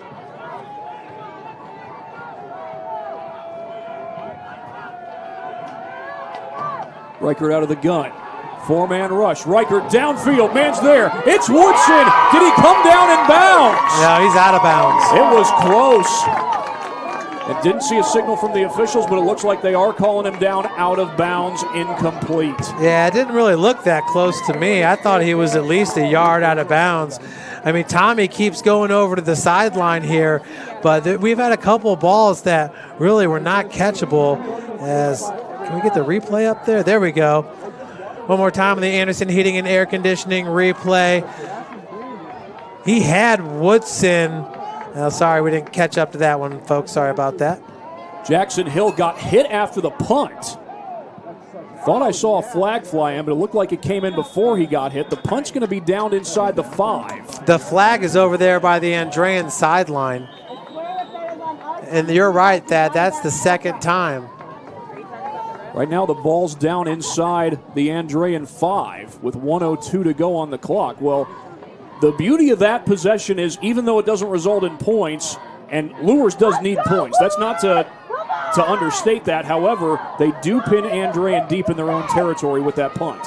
And it they're might bringing be it back. Luers to punt it again. There was a flag down. I didn't see a signal from the official, but now he's signaling that it is on Luers. Yeah. Maybe a legal formation? Or did a gunner leave early? Well, the Luers fans don't like the call. Luers fans are right in front of us. Well, how could you? I mean, it's the second time your punter takes a little bit of a hit. At the very least, you could have called running into the kicker there. And I wonder if they're... Oh, no, that's not offsetting penalties. That's 5 yards from the previous spot. Which really bails Andrean out, Thad. Like you said, that was a great punt once again, pinning them inside. Jackson Hill will try it again. Gets it away. Almost got blocked. And Vo's just going to let it bounce. And now Luers lets it bounce until it stops. This time it was Christian Brell, the senior backer at 5'10", 190, racing down the field to down it for the Knights. 53 seconds left here in this third quarter. And Luers has had some good starts to their drives, but up to this point, haven't been able to finish it with any points. Yeah. No. Really not getting a whole lot of production outside of Gaither. Gaither's had a great game running it on the ground. Tommy Reichert's, he threw a good ball there to Woodson, but just couldn't get it down in bounds. No, just thrown about 1 yard too far to the right. Pistol formation. Actually, it's not pistol formation, and now we get a flag. Probably going to be a false start. That's where Luers is pointing. Yeah, that was Brady Stovall offset right. Encroachment on Luers, so it doesn't go Luers' way.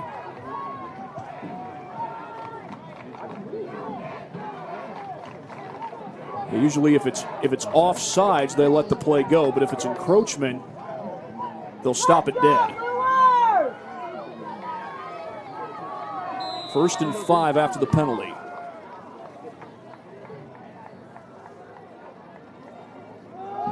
Handoff and dropped in the backfield by Taylor. He got Stovall for a loss. Outstanding read by the senior, A.L. Taylor. One more time here on the Anderson Heating and Air Conditioning replay. The 59ers do not get a hat on Ale, as that was just a missed assignment right there by somebody. You got to pick up number 7. He goes 6'4", 200 and 15 pounds. This might be the final play of the quarter as we're inside 40 seconds to play, but a flag comes in. Another flag. And Braden Migrant saying, push him back. Push him back, ref. They're going to. It's the ultra-rare offensive offsides. What is it? Every time you and I broadcast together, we see some offensive offsides. I think we did see that at least last year in the Southside East Noble game, the playoff game. It happened on consecutive plays. Remember that? I vaguely remember that as Elish sets up out of the pistol formation. That's 2nd and 14, and Elish will look to throw. Rolls to his right, throws on the right. Oh! And a huge hit. Mikael Woodson! That's going to be the final play of the third quarter. And it's going to be 3rd down when we start the 4th. And we will be back in just a moment here on SummitCitySports.com for the 4th quarter. Yes, sir. Here, every athlete is one of one. Every day is an opportunity to improve, to become faster, stronger, healthier. That's our commitment. With elite training and expert care, we transform athletes by pushing through challenges and sharing every victory. PSN, you've got goals. We help you get there. Learn more at psmsports.com. Let her cook, let me cook. Never gave it, I ain't never gave no. Fell out with them, we ain't never make enough. Back for everything I ever lost, I'm on the mission. We turned the whole house into a booth, we in the kitchen. Let her cook, Big Low come through frying. Hey, let her cook, okay. Too much cake out bow, oh God. Let her cook, all this talk. Ready for the 4th quarter here at Andrean High School, and it's 3rd and 14 for Andrean. Mikael Woodson just had a big hit to close out the 3rd. And I have to correct myself, it's 3rd and 10, not 3rd and 14. Still 3rd and long as this Luers defense looks to make a stand early in the quarter. Elish will keep it himself, nowhere to go. He's pushed back by a host of Knights. Especially Jaron Taylor and Ale Taylor. How about that? That's double trouble for you right now. Brothers unite on this one, Thad, as we take another look at it on the Anderson Heating and Air Conditioning replay.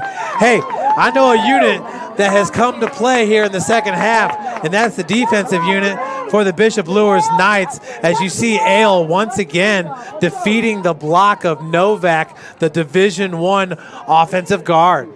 Mikael Woodson is back to return this punt from Elish as we've got 11:20 and counting left to go in this 3rd quarter. Yeah, and he's standing, Thad, at his own 45-yard line. This could be really good. Another one of those rugby-style punts, and that's going to roll toward the sideline. And it dies right at about the 48-yard line. Best starting field position on the day for the Bishop Luers Knights. Mark Grubbs looked like he kind of hopped over that football, trying to make sure he didn't touch it too early. Wanted to let that thing keep on rolling, but it just deadened at about the 48, 47-yard line. Well, this is a pretty thick turf right here, Thad. I mean, we already saw the sprinklers come on, so they like to take care of this field. This field kind of reminds you of what Carroll used to have, one of those natural grass surfaces that you can sleep on. Concordia, of course, used to have natural grass. Of course, that surface took quite a beating. Took a beating from the rain, that is. Well, with Dwenger and Concordia playing there. Handoff off the right side. It's Gaither looking for room, and there's none to be had. And in on that tackle is number 33, Vinny Supad. Right, but making that play work was Landon Murray, number 8. As once again, Gaither nowhere to go with 3 red jerseys in the backfield. It seems like, Thad, the best plays are those quick hitters up the gut. Anytime they try to string something out, the offensive line is just letting these defensive linemen work their way through. And you only have 3 down linemen for the 59ers. Gaither the lone back here on 2nd down and 12. Well, look it's at that. Gaither with the shiftiness, and he's going to be dropped again. I mean, these linebackers are just living in the offensive backfield. This time it's number 33, Vinny Suppan. I mean, we've called his name plethora of times tonight here in Maryville. As we'll take another look at it here on the Anderson Heating and Air Conditioning. The sophomore running back, I mean, if you could say anything, he's got probably the biggest heart on the team because this is not easy for him. Sometimes he's been able to make it work, but not that time. 9:40 to go here in this third quarter. Nobody's used any timeouts here in the second half. Luers needs 2 scores. Reichert steps into his throw, and it's caught right about at the sticks. Yeah. And that makes a lot of sense because that's Darion Carswell. And if there's a few guys tonight that have really stepped up for their team, you think of Jaron Taylor, you think of Braden Migrant, you also think about Darion Carswell. What do you say, Thad? Here on the Anderson Heating and Air Conditioning replay, out of the slot there, Carswell just found that little opening, and shout out to the sophomore QB, Tommy Reichert, for finding the open player. They called him short of the line to gain. Luers is keeping the offense out there. Sure. It's 4th and 1. Maybe closer to 2 yards. Scoreboard says 1st and 10. Down marker says 4th. It is. It's a handoff to Gaither, looking for room off that left side, and he's got it. Gaither inside the 40 and takes on a tackler in the process. Finishing with a tough run. I mean, that's how you do it, Thad, right there. He took on Morehouse, who made the tackle, but kept his momentum going forward. And Morehouse is one heck of a player, but check. Well, I'm not sure what's. They're getting we got a little bit of time right here, but see, actually, that's some good blocking by the offensive line, but that cut right there was something special, and you're right, he finished that run. 8.5 to go, and that's Dallas Mata who gets dropped in the backfield, and there he is again, number 33, Vinny Suppan. Yeah, Suppan is vying for Defensive Player of the Week in the region. For sure. Inside 8 minutes to go. Luers at this point has all their timeouts. They need 2 scores. As Reichert looks to go out of the shotgun here on 2nd and 10. Technically 2nd and 11, judging by where the down marker is. Reichert. Line holds up for now. He rolls to his left. He's going to take off and get what he can. He got a good gain out of it, and he might have gotten the first down. We'll see where they spot him. Did you just see that block by Carswell? My goodness. Here on the Anderson Heating and Air Conditioning replay with 7:29 left to play in the 4th, Reichert has a man barreling down on him, and there is Carswell cleaning up after Reichert. Carswell's made some big plays. He made that catch to set up the 4th and 2. I will say, Thad, that's a play that usually you'll get flagged for in today's football. Power I formation. It's Gaither running right. He's got the first down. Gaither inside the 20, or close to it at least.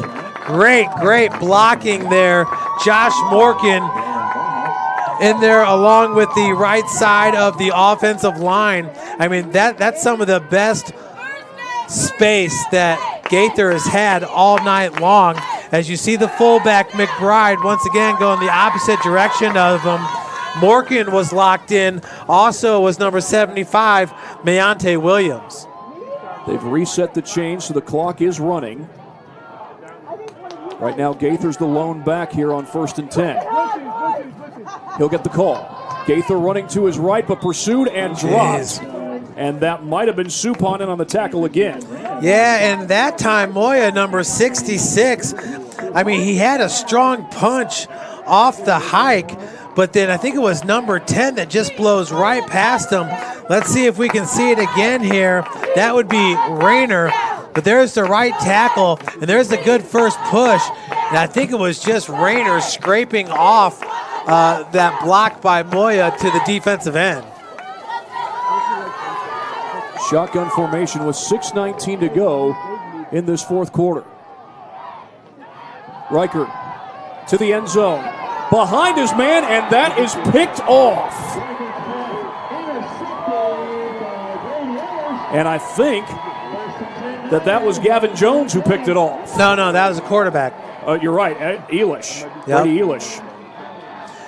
Yeah, I mean, these DBs can cover, that's for sure. It has not been easy today for Reichert. That one right there, there's just some miscommunication as Woodson was heading to the inside and Reichert was throwing to the pylon. So one of the two was mistaken on that play. 6:09 to go, and that defense for Andrean has been out on the field for a long time tonight, so it's huge for them to get a stop there. They've been out on the field a long time in the second half, that is. Yeah, because this Luers defense has just been fantastic. And you know what? We had some good runs right there, a little longer of a drive. These guys are going to be fresh. You know, Jackson Hill has played fantastic. We talked about the two Taylor, and then how about Darius Holly and Nick? 6:09 to go. Now, Luers does have all three of their timeouts. Nicholas Holly, that is. Elish rolling out of the pocket, looking to throw here on first down, and he's going to take it himself, and he slides down, was trying to stay down in bounds, and it looks like he did. Boy, did you see the hold right there on Nick Holly? I mean, Holly was trying to spin away from it, from the big offensive lineman, and you could see the jersey start to tear. Usually, now, the offensive lineman doing a good job of getting inside, but right there, and that's right in front of the referee. I don't know, maybe you call that one, Thad.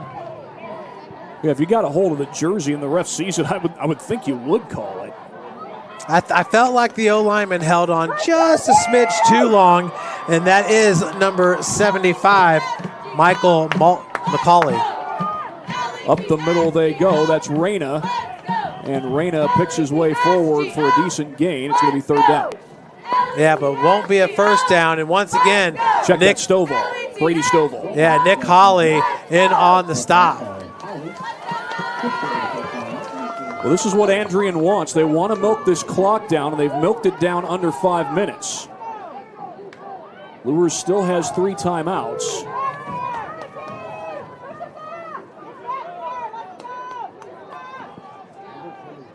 Andrean with 3 timeouts as well. Right now, Luers saving the timeouts, looking to get a stop here. Straight up the middle, that's Elish. He's got the first down. And he was pulled back, so stoppage of forward progress will be the call. Let's take a look at this offensive line here for Andrean. Once again, averaging 305. But Rashawn Johnson, the left tackle, a sophomore, 5'9", 275. Jaden LaFay, a senior, 6'1", 275.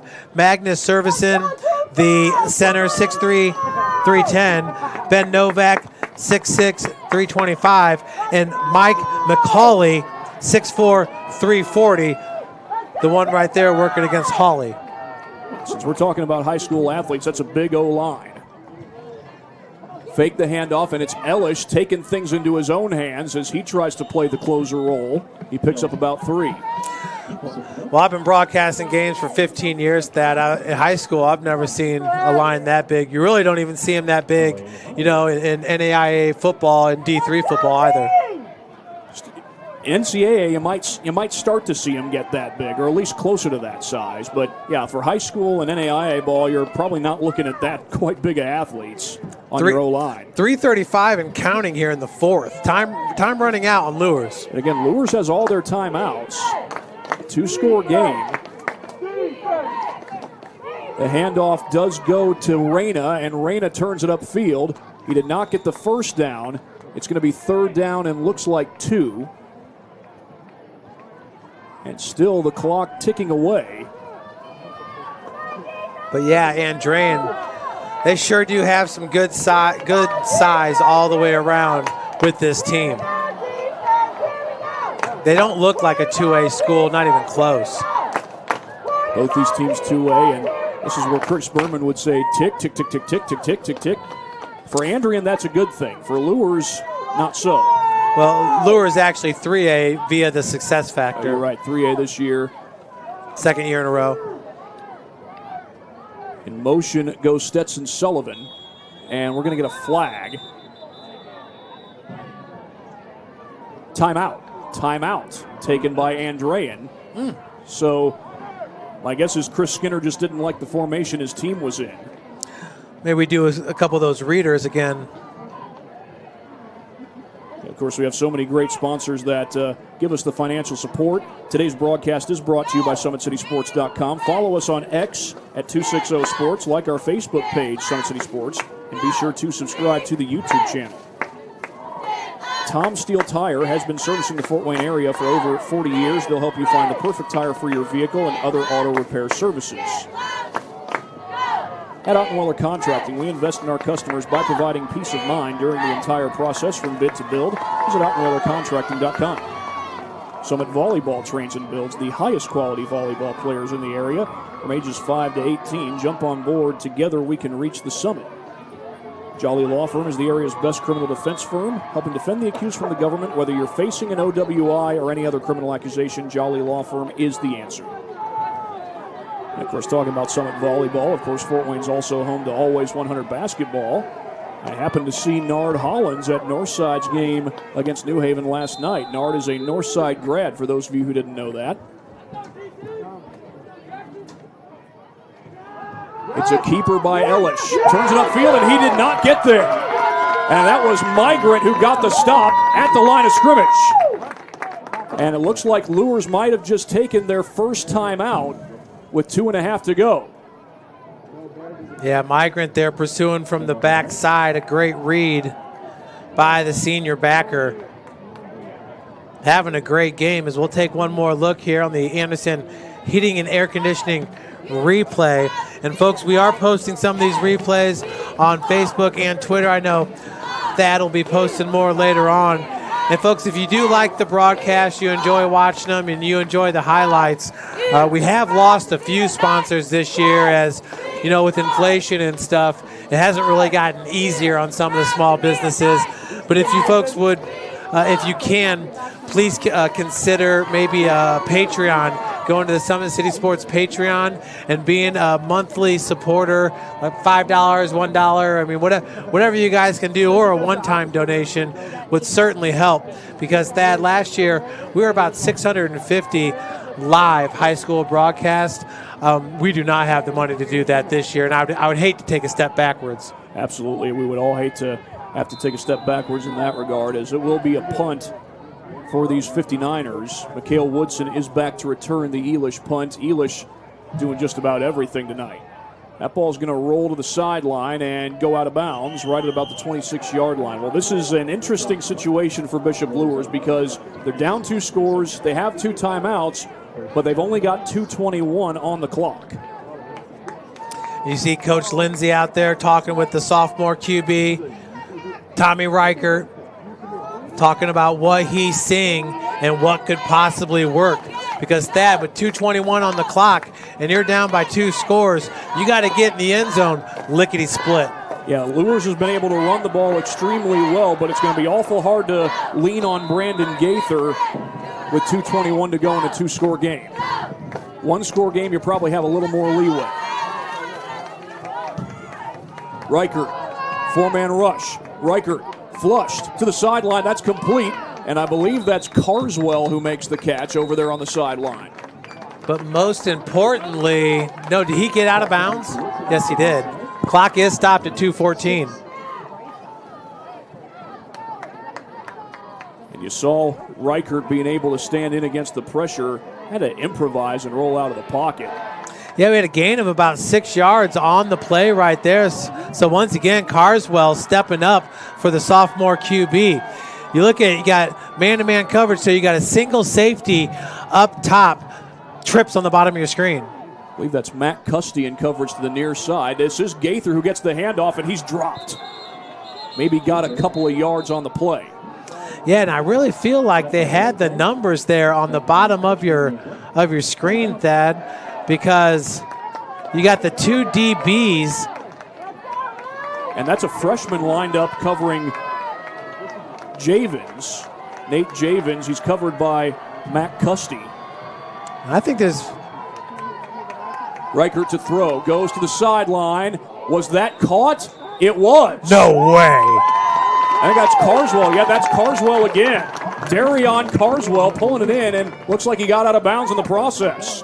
Unbelievable. And that, number one, there was some velocity with that throw as Carswell looks like he just stuck his left hand out, and it was like Velcro just stuck to it. Reichert. Oh, my. Reichert out of the gun. Takes a shot downfield. One-on-one, incomplete. Yeah, but see, the Bishop Luers receivers are getting very little to no separation from these DBs. So the window that Reichert has to complete these passes is like threading a needle, Thad, and that is not easy to do if you've ever sewn stuff. There's Reichert right there, and I mean, that is blanket coverage, and that was number 17 once again for Andrean, which is Grubbs Jr. 1:33 to go. The clock is stopped. A two-score game. Luers needs to score, and they need to do it quick. Pressure up the middle. Reichert running out of time. He has to throw it low, and it's incomplete in the direction of Carswell. Third down. Excuse me, that's Gavin Jones, number 12, the cornerback on the top of your screen. And on the bottom of your screen, I tell you what, Nate Javins, I don't think has been targeted, but maybe for 2 times today. Yeah. And he's been covered by the freshman, Matt Custy. Yeah. Custy's doing a pretty good job on it. Yeah, and Javins is the one that almost had that touchdown reception, but it was knocked away by the quarterback. Yeah, that was Elish who was covering. Absolutely. At that point, Elish also has an interception. 3rd and 10. Reichert setting up the screen, and it's incomplete through the hands of Woodson. And Woodson can't believe it. He thought he had it. Yeah, it looked like it was just thrown a little bit too high. I don't want to say it was thrown too hard because this is a quick hitting play right here, and it looked like it was going to be a good one for Mikhail Woodson. As you can see him in the slot here, having a lot of momentum going, but once again, just thrown a little bit too high, and it was out in front of him, which is good. Just couldn't make the completion. Well, this has got to have it time. 4th and 10 for Luers with 1:24 to go. Reichert running out of time, and he's going to go down. And that's going to be the end of the ball game, essentially. One of the guys in there was number 52, Jaden LaFay, and a host of 59ers combined to get the sack. Well, once again, when you look at this squad here from Andrean,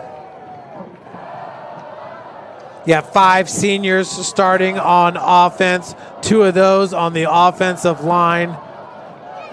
Only 4 seniors starting on defense. Luers technically does have 2 timeouts, but there's only 1:17 on the clock, so I'd have to think that you're probably going to see the 59ers run the football. Maybe Luers takes a timeout or 2, but those timeouts are probably moot by now. But once again, you know, just some work that needs to be done here with the offensive line. This is the 2nd week in a row where you've seen the opposing defensive line do some good things against them. The power I formation. They hand it off straight ahead to Reyna, and Reyna's met at the line, and Luers will take that first timeout. So, well, that's the reason for Andrean why you run the football. You don't just take a niche. You can take a little extra time off the clock before Luers calls that timeout. Yeah, it looks like 2 left for Andrean and 1 left for Bishop Luers. And taking a look at the Luers offensive line, Mayante Williams, a junior at 5'11", 325. Josh Morgan, the junior, 6 foot, 250. Senior Zach Wall at 6'4", 320.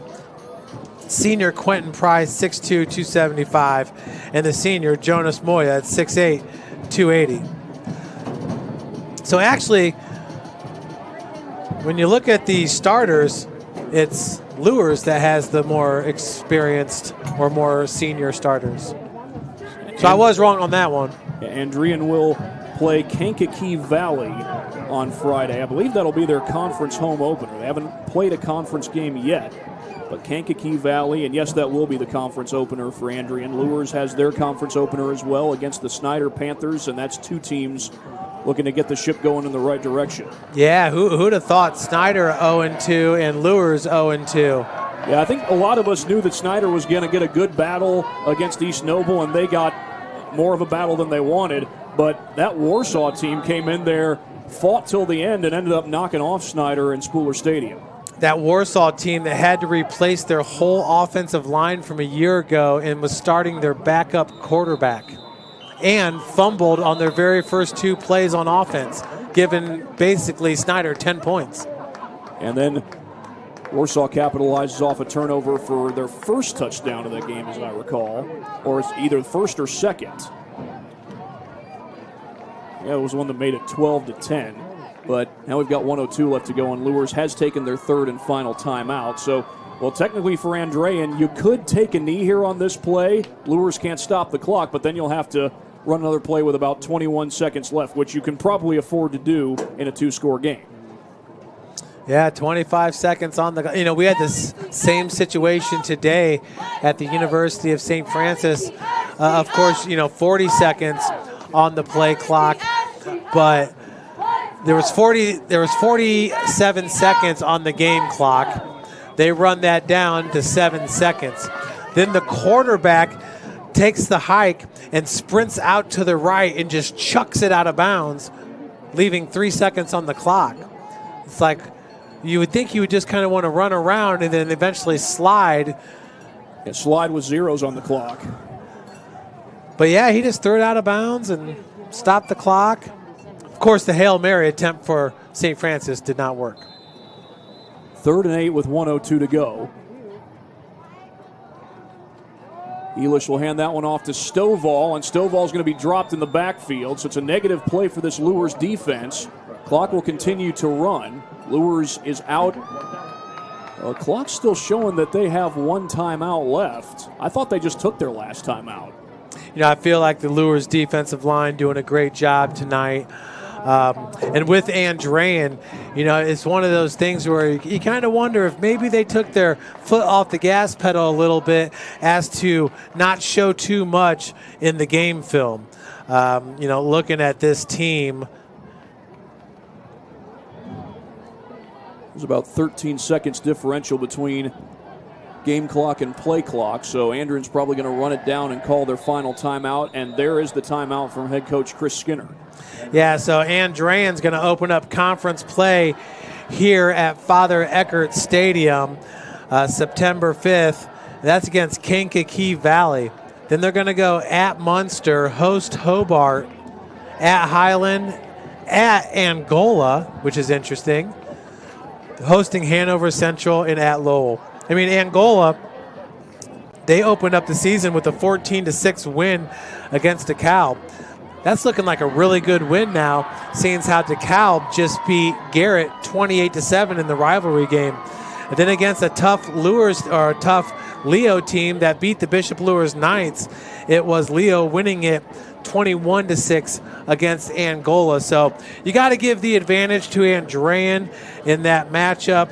But you never know. That's still, about 2.5 hour drive for the 59ers. That's going basically from Chicagoland almost up to the Michigan border. Angola, of course, the same town where Trine University is located. Their head coach, Andy Thomas, he's been there for a while and done a great job with those Hornets. Looks like Andrean is going to run one final play, and that's Taylor with a tackle for a loss. Clock's going to stop because that's a turnover on downs. There's 11 seconds left. Yeah, and then once again, in that conference, the Northwest Crossroads, Hobart currently 2-0. And Hobart's had kind of a resurgence to their program. That back when I was playing in the 90s, Wayne and Hobart had just this crazy rivalry going deep in the state playoffs. You know, Wayne, my senior year, won the state championship with Quavis Tate and the DeArmond brothers, who ended up at IU on the offensive line, along with Jared Worley, a linebacker who ended up at Ball State. They won state in 1995. And really, from 90 to 95, they were one of the premier teams in the SAC. They were looking like they'd become one of the premier teams in the SAC. The Generals were starting to get better under Coach Sherwood Haydock. Of course, Haydock's now at New Haven. And then Hobart winning 52-21 against Portage. Charlie McBride trying to get out of bounds. The clock is not running. It starts to run late. They got to make up some lost time. 7 seconds on the clock. So I'll give credit to Charlie McBride. He knew he had to get to the sticks and get out of bounds. I mean, I know this is a 2-score game, but that's your tight end knowing the situation. Yes, sir. No, he's smart player and great for the young Riker. He may not have gotten out of bounds. The clock's now at 0. Well, unfortunately for Bishop Luers, they fall to 0-2. I'll give them credit, though. They fought in that second half. Great defensive resurgence after giving up the 2 early scores. Unfortunately, the Knights not able to generate enough offense. Yeah, I mean, tough against this stout offensive line and defense. You know, this is a team that you feel like they go too deep at the third level on defense and at the second level in the Andrean 59ers. Solid squad. Good game all the way around. The Knights will learn from this and get better. Knights take on Snyder next week. Andrean hosts Kankakee Valley right here at Father Eckert Stadium in Merrillville, Indiana. Well, it's time to recognize our Parkview Sports Medicine player of the game. Now, I think you could probably give the recognition to just about any athlete. I would at least nominate Brady Ellish as Andrean celebrates. But I would at least nominate Brady Ellish. Had a great game, especially running the football, and made some big defensive plays as a cornerback tonight, including an interception. Yeah, Ellis doing a great job, like you said, on the offensive side. But really, his breakup there, the pass intended for Nate Javins, that would have been a touchdown. Javins has a unique ability with those toe-tapping touchdowns. So that was a huge play right there, which really helped preserve this win. 13-0, Andrean victorious over Bishop Luers. Andrean improves to 1-1. Luers falls to 0-2. For Jeff Mahoney and Rob Rhodes, our cameraman, I'm Thad Goff saying so long from here at Father Eckert Stadium in Merrillville, Indiana. You've been watching some Saturday night high school football on SummitCitySports.com. Good night from Merrillville. Welcome to the Summit City, home to the 260's dedicated high school athletes and fans. Each victory and celebration captured by our cameras. Treasure the highlights from the Summit Athletic Conference this season, or complete games live or on demand. After all, nobody's more proud to call Fort Wayne home than SummitCitySports.com. The athletes has always been here, and they're getting better. I'm watching, Summit City Sports, man, they're doing an awesome job. And, that's a plug. Them dudes are doing an outstanding job. And I'm able to be in Nashville and watch games on YouTube that they're broadcasting, and I'm seeing the talent. And it is just truly outstanding. And, you guys have seen the talent that's in the NFL now from Fort Wayne, Indiana, the talent that's coming up now, and the talent that, is just here, man. It's really cool. Developed for athletes of all sports, PSM's Edge training program is a personalized, high-intensity experience designed to help you outperform the competition. Whether you're looking to enhance your speed, strength, power, agility, or overall fitness, our expert training staff will build a program that adapts to your schedule while maximizing your overall performance. Now accepting athletes 12 years old and up. Get started today. Schedule your free evaluation at psmsports.com/edge. I started playing football when I was 4 years old in the Cup Football League at Leo. My freshman year of high school, I really started to notice that there was something different about how I played compared to what some other people were playing like. So then I started to develop more. I started to see the results, and then being able to go to Iowa was a big opportunity for me. Being able to train here at PSM has really given me an edge over my competitors. Working on my speed, and that's the name of the game nowadays, is who's the fastest guy on the field. Being able to put my body in different positions to allow me to be in the best position during the game. It's so important to not take those days off and just get into a place like PSM where they have flexible hours hours, and it's good for college athletes to come in and just train.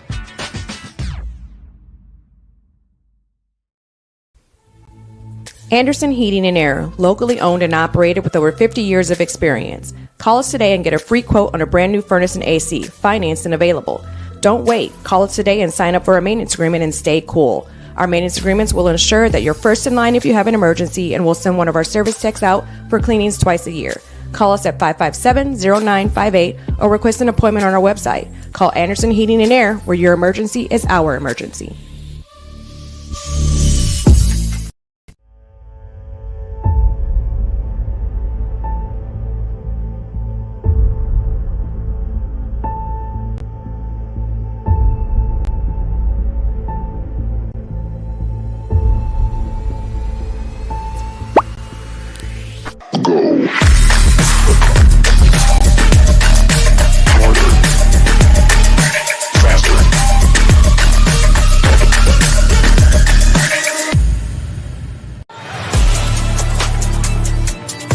Game day, the moment athletes live for, the intensity, the passion, the unforgettable plays, and while you focus on the game, Watermark Sports Photo captures the memories. From the heart-pounding action to the game-winning score, our game day photos make your athlete the star. But we don't stop at game day. With our Sportrait sessions, together we dream up poses and take your athlete's story to the next level. Serving Northeast Indiana and Northwest Ohio, from colleges to high schools and club sports, moments fade, but the memories last forever. Watermark Sports Photo, where every shot is legendary. At PSM Sports Therapy, recovery is more than getting you back to your sport. It's about building a stronger version of you. Our team of experts uses state-of-the-art technology to build personalized care plans that get you healthy and back in action safely. With no physician order needed, contact us directly to receive top-quality care exactly when you need it. Call 260-266-4007. Visit one of our Fort Wayne locations or go to psmsports.com to learn more. Let her cook, let me cook. Never gave it, I ain't never gave no. Fell out with them, we ain't never make enough. Back for everything I ever lost, I'm on the mission. We turned the whole house into a booth, we in the kitchen. Let her cook. Big low come through frying. Hey, let her cook. Okay. Too much cake out bow. Oh God. Let her cook. All this sauce I'm trying. The future is what you make it, so make it matter. At the University of St. Francis, we'll help you build a purposeful life, one based on your interests, goals, and desire to make the world a better place. Learning is personal here. You'll be known by name, supported by experts, and connected to professional opportunities. Our Catholic values will inspire you to use your education for the greater good by serving and leading others. Remember, the future is what you make it. Build a life of meaning and purpose at St. Francis. You belong here. Tired of waiting for a doctor's referral to start physical therapy? At Indiana Physical Therapy, you don't need a prescription. You have the power to choose where you go for expert care. Our experienced therapists will help you get back to doing what you love. With over 19 locations, getting the care you need has never been easier. Take the first step towards a healthier, more active lifestyle. Visit IndianaPT.com to schedule your appointment today. Indiana Physical Therapy, where people go to get better. Here, every athlete is one of one. Every day is an opportunity to improve, to become faster, stronger, healthier. That's our commitment. With elite training and expert care, we transform athletes by pushing through challenges and sharing every victory. PSM, you've got goals. We help you get there. Learn more at psmsports.com.